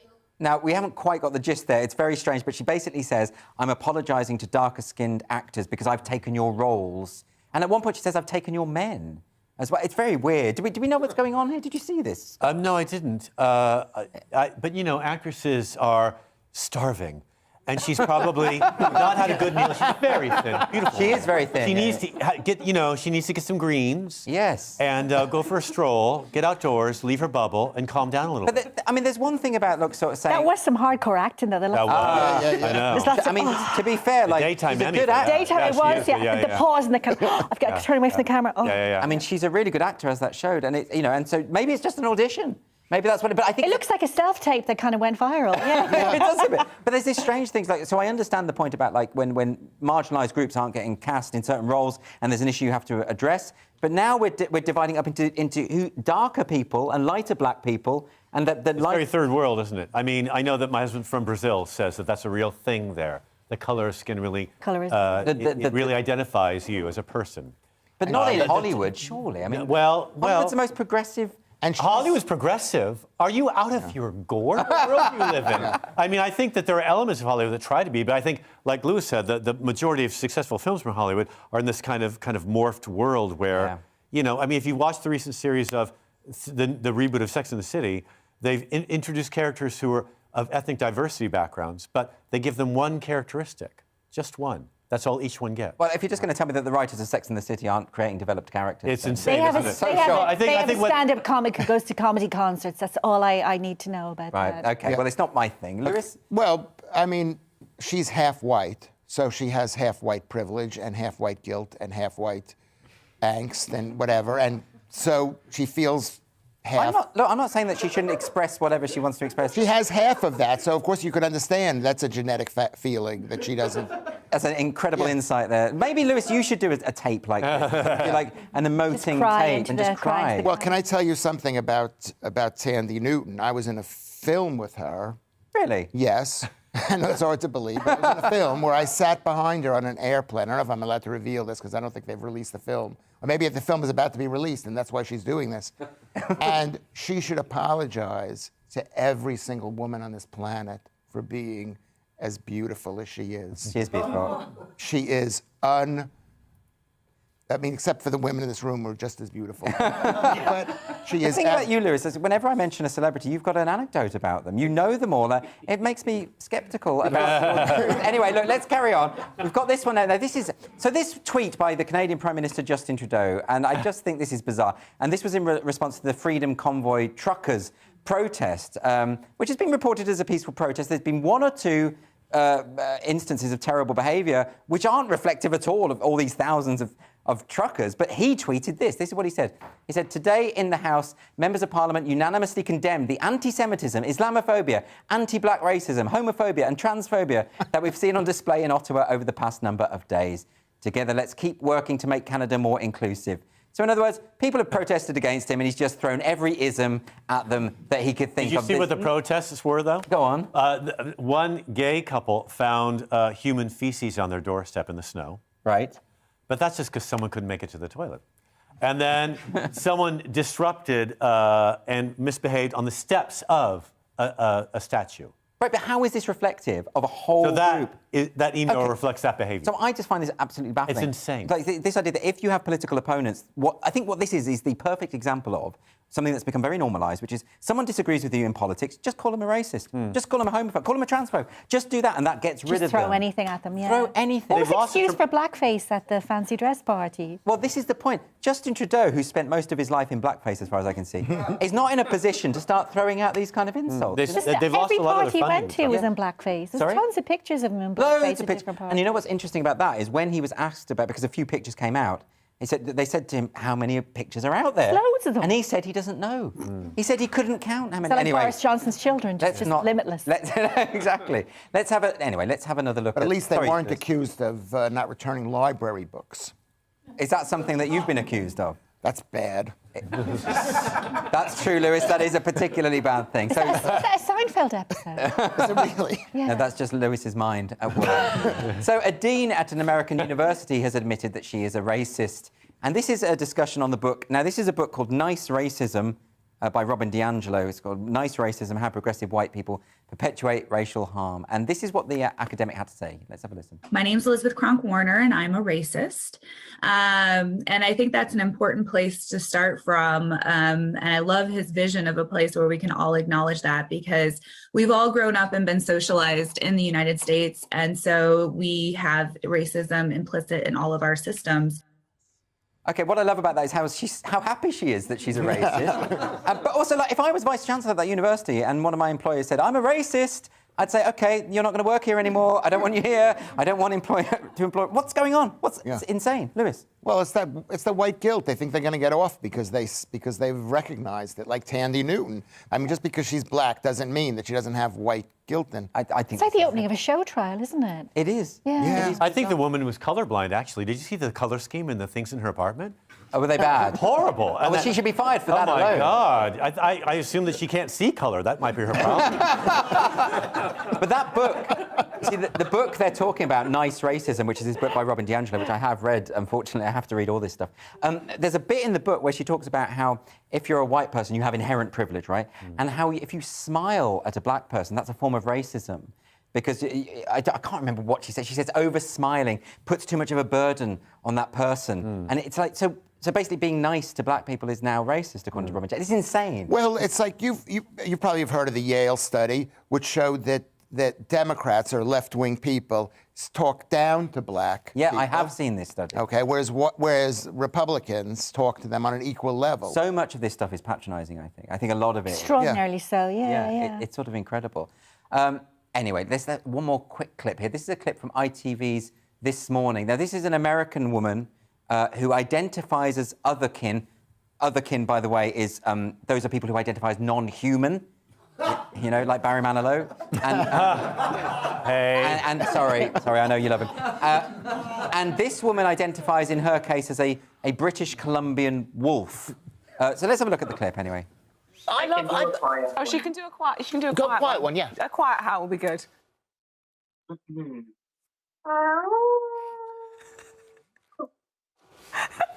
It's like off in the distance. It was just a little bit farther. Actually, very good. Oh Oh, God. Okay, well, I'm convinced. Why is everybody wearing the same mad red lipstick as the other lady? I think it might be the lipstick that's causing the madness. I mean, she clearly thinks she's a wolf, and that kind of... that wasn't even a very good howl. No. I could do a much better howl than that. I'm more of a wolf than she. Yeah, I think, no, she needs to be arrested and sent away somewhere. I think she probably does. Controlled and manipulated. No, if I say to an audience that, I'm a gay woman in a wheelchair with horns and a tail, that they identify that I am joking. And that's why I think in a comedy club you can get away with that sort of thing. On this, I'm not even sure what's going on. It's some sort of... She means it. Yeah, and when you watch something like that, you are grateful that you don't know her. And you do realize and remember that a lot of the stuff that people express about themselves, people make up a lot of stuff online. So it's really madness. It's important to keep your kids offline. Oh no, it definitely is. Yeah. But it's this sort of identity stuff when it goes to those extremes, right? I think identity politics has a utility up to a point. But then there was that guy who identified as a 5-year-old girl, and he's in his 50s. Yeah. Oof, that's a bit dodgy, and he's isn't it? living with 2 old elderly people as his parents. Right. I think that's... And is he dressing as a child? Dressing as a child, yeah. Yeah. Now, is it just... Maybe I'm just old-fashioned, but that, to me, it sets off red flags. I mean, I don't really care what people do as long as they're not harming anyone. Sure. And as long as Wolfie in there isn't biting people, that's fine. Yeah. But it's just when people start to identify themselves as being damaged or injured or hurt because of what someone else says, like what's happened to you this evening, that's when I start to get worried. Because that's when it seems like you said, you're stopping the advancement of culture instead of promoting us moving forward. Yeah. No, very good point, though. Let's just move on, because we don't have much time left, and I do want to get to some of your unfiltered dilemmas, because I think you'll agree we've got a particularly wise panel here tonight, and I think they will solve your problems. They won't make them worse in any way. Now, let's see. We've got some unfiltered dilemmas from home. This is from David. David says, I signed up for another month's Netflix membership this morning, but now I'm hearing Kirsty Allsop saying such lavish extravagance will stop me from ever being able to afford my own property. Should I cancel it? So now I wasn't aware of this. Someone mentioned this to me earlier. So apparently Kirsty Allsop is saying that the younger generation, they're too addicted to coffee. They've got a coffee culture. They're spending too much money on Netflix. And actually what they should do is move in with their parents and they should cancel Netflix. Is it that simple? But her dad was the chairman of Sotheby's. They helped her buy her first home. I mean, is that right? Her dad was chairman of Sotheby's. Yeah, maybe that did help. It does help a little bit, I think maybe it does. That 300,000 you got from your parents has definitely helped. It has helped, okay. Yeah, well, I wouldn't like to assume. Just a guess, I mean. But do you think this is right? You just cancel Netflix and then you can afford it? I don't think the kids today understand what inflation is. They don't understand it. They don't, anybody, you have to be like over maybe 50, 60 years old, sir. with your trophy girlfriend. Lewis, don't start having a go at the audience. Sorry. And look who's talking, by the way. No, I understand inflation, and back in the day, £3.50 for a coffee was £3.50. Now £3.50 today works out to 8.4 million in 20 years. Right, I see. The thing is that I think Mary makes a very good point. Is that it's always people who are really, really rich. We're talking about, just pull yourself up by your bootstraps. Or move to somewhere cheaper. Where? Where are they going to move? The prices have gone up all over the place. Yeah. What do you think, Scott? Well, every time I read an article about how to save money or make money to buy a house, I read them a lot because I'm poor. Every economist says stop buying coffee in coffee shops because they do. Think about how much money you're spending. It's very expensive. So that is one thing you can give up. Well, I guess. Maybe that's a good point. Well, let's do... Sell weed. More. They say that too. Do they? Yeah. Okay. If you can. I'm not telling kids to sell weed. It's illegal. Oh, no. We absolutely do not support that. This one is from Lowry. Lowry says, I spent over £1,000 on a new velvet sofa. My cat has taken it to it so much, she now uses it as her bathroom. What goes? Cat or sofa? Cat. Lewis? Well, I knew you'd... Well... Very quickly, Lewis. Yeah. No answer there. Mary? Cat. Cat? What do you think? Cat or sofa? £1,000, throw that sofa away. What do you think that's not enough? Go to Heels. Spend a little money on yourself. Okay, well, look. Embarrassing, actually. Listen, thank you for joining us for Free Speech Nation. Another person I'm glad I don't know. God. Scott, brilliant sofa advice, but we've got to move on. This was the week when the Culture Secretary started waging war on comedians. Peers in the House of Lords were reprimanded for having opinions, and the British Library staff started announcing their pronouns, even though no one really wanted to know. Anyway, I would love to thank my beautiful panel tonight. We've had Scott Kapura and Lewis Schaefer, and my guests, Joanna Williams, Helen Dale, Winston Marshall, and Mary Burke. And if you want to hear more from Tommy Tiernan, who is, of course, on my podcast this week, you can. All you have to do is go to Free Speech Nation, the podcast. The full hour-long interview is live right now. You can access that wherever you download your podcast usually, and you can see it on YouTube as well. Now, if you want to join us live in the studio, be part of this wonderful audience, you can. All you have to do is go to www.sroaudiences.com. It's right there at the bottom of the screen as we speak. Please do come and join me here. Stay tuned now for the brilliant Mark Dolan tonight. That's next, and headliners at 11 o'clock. Thanks for watching. Looking ahead to tomorrow's weather, and the UK is looking cold, calm and bright to start, but rain is approaching from the west. Let's take a look at the details. In the southwest, we'll get off to a bright start with plenty of sunshine. You may need to scrape your car windscreen, though, with a touch of frost in prone spots. It's a similar picture for the southeast. Plenty of winter sunshine to start the day here, though it'll be chilly first thing. Also, a bright and sunny start for much of Wales on Monday. Notice the cloud will be starting to build from the northwest, though. A little cloud will then have reached the northwest of England by 7 a.m. Most of us will start the day with some sunshine, and it will also be cold and frosty here. Brighter in the northeast with less cloud here first thing. Temperatures will only be just above freezing.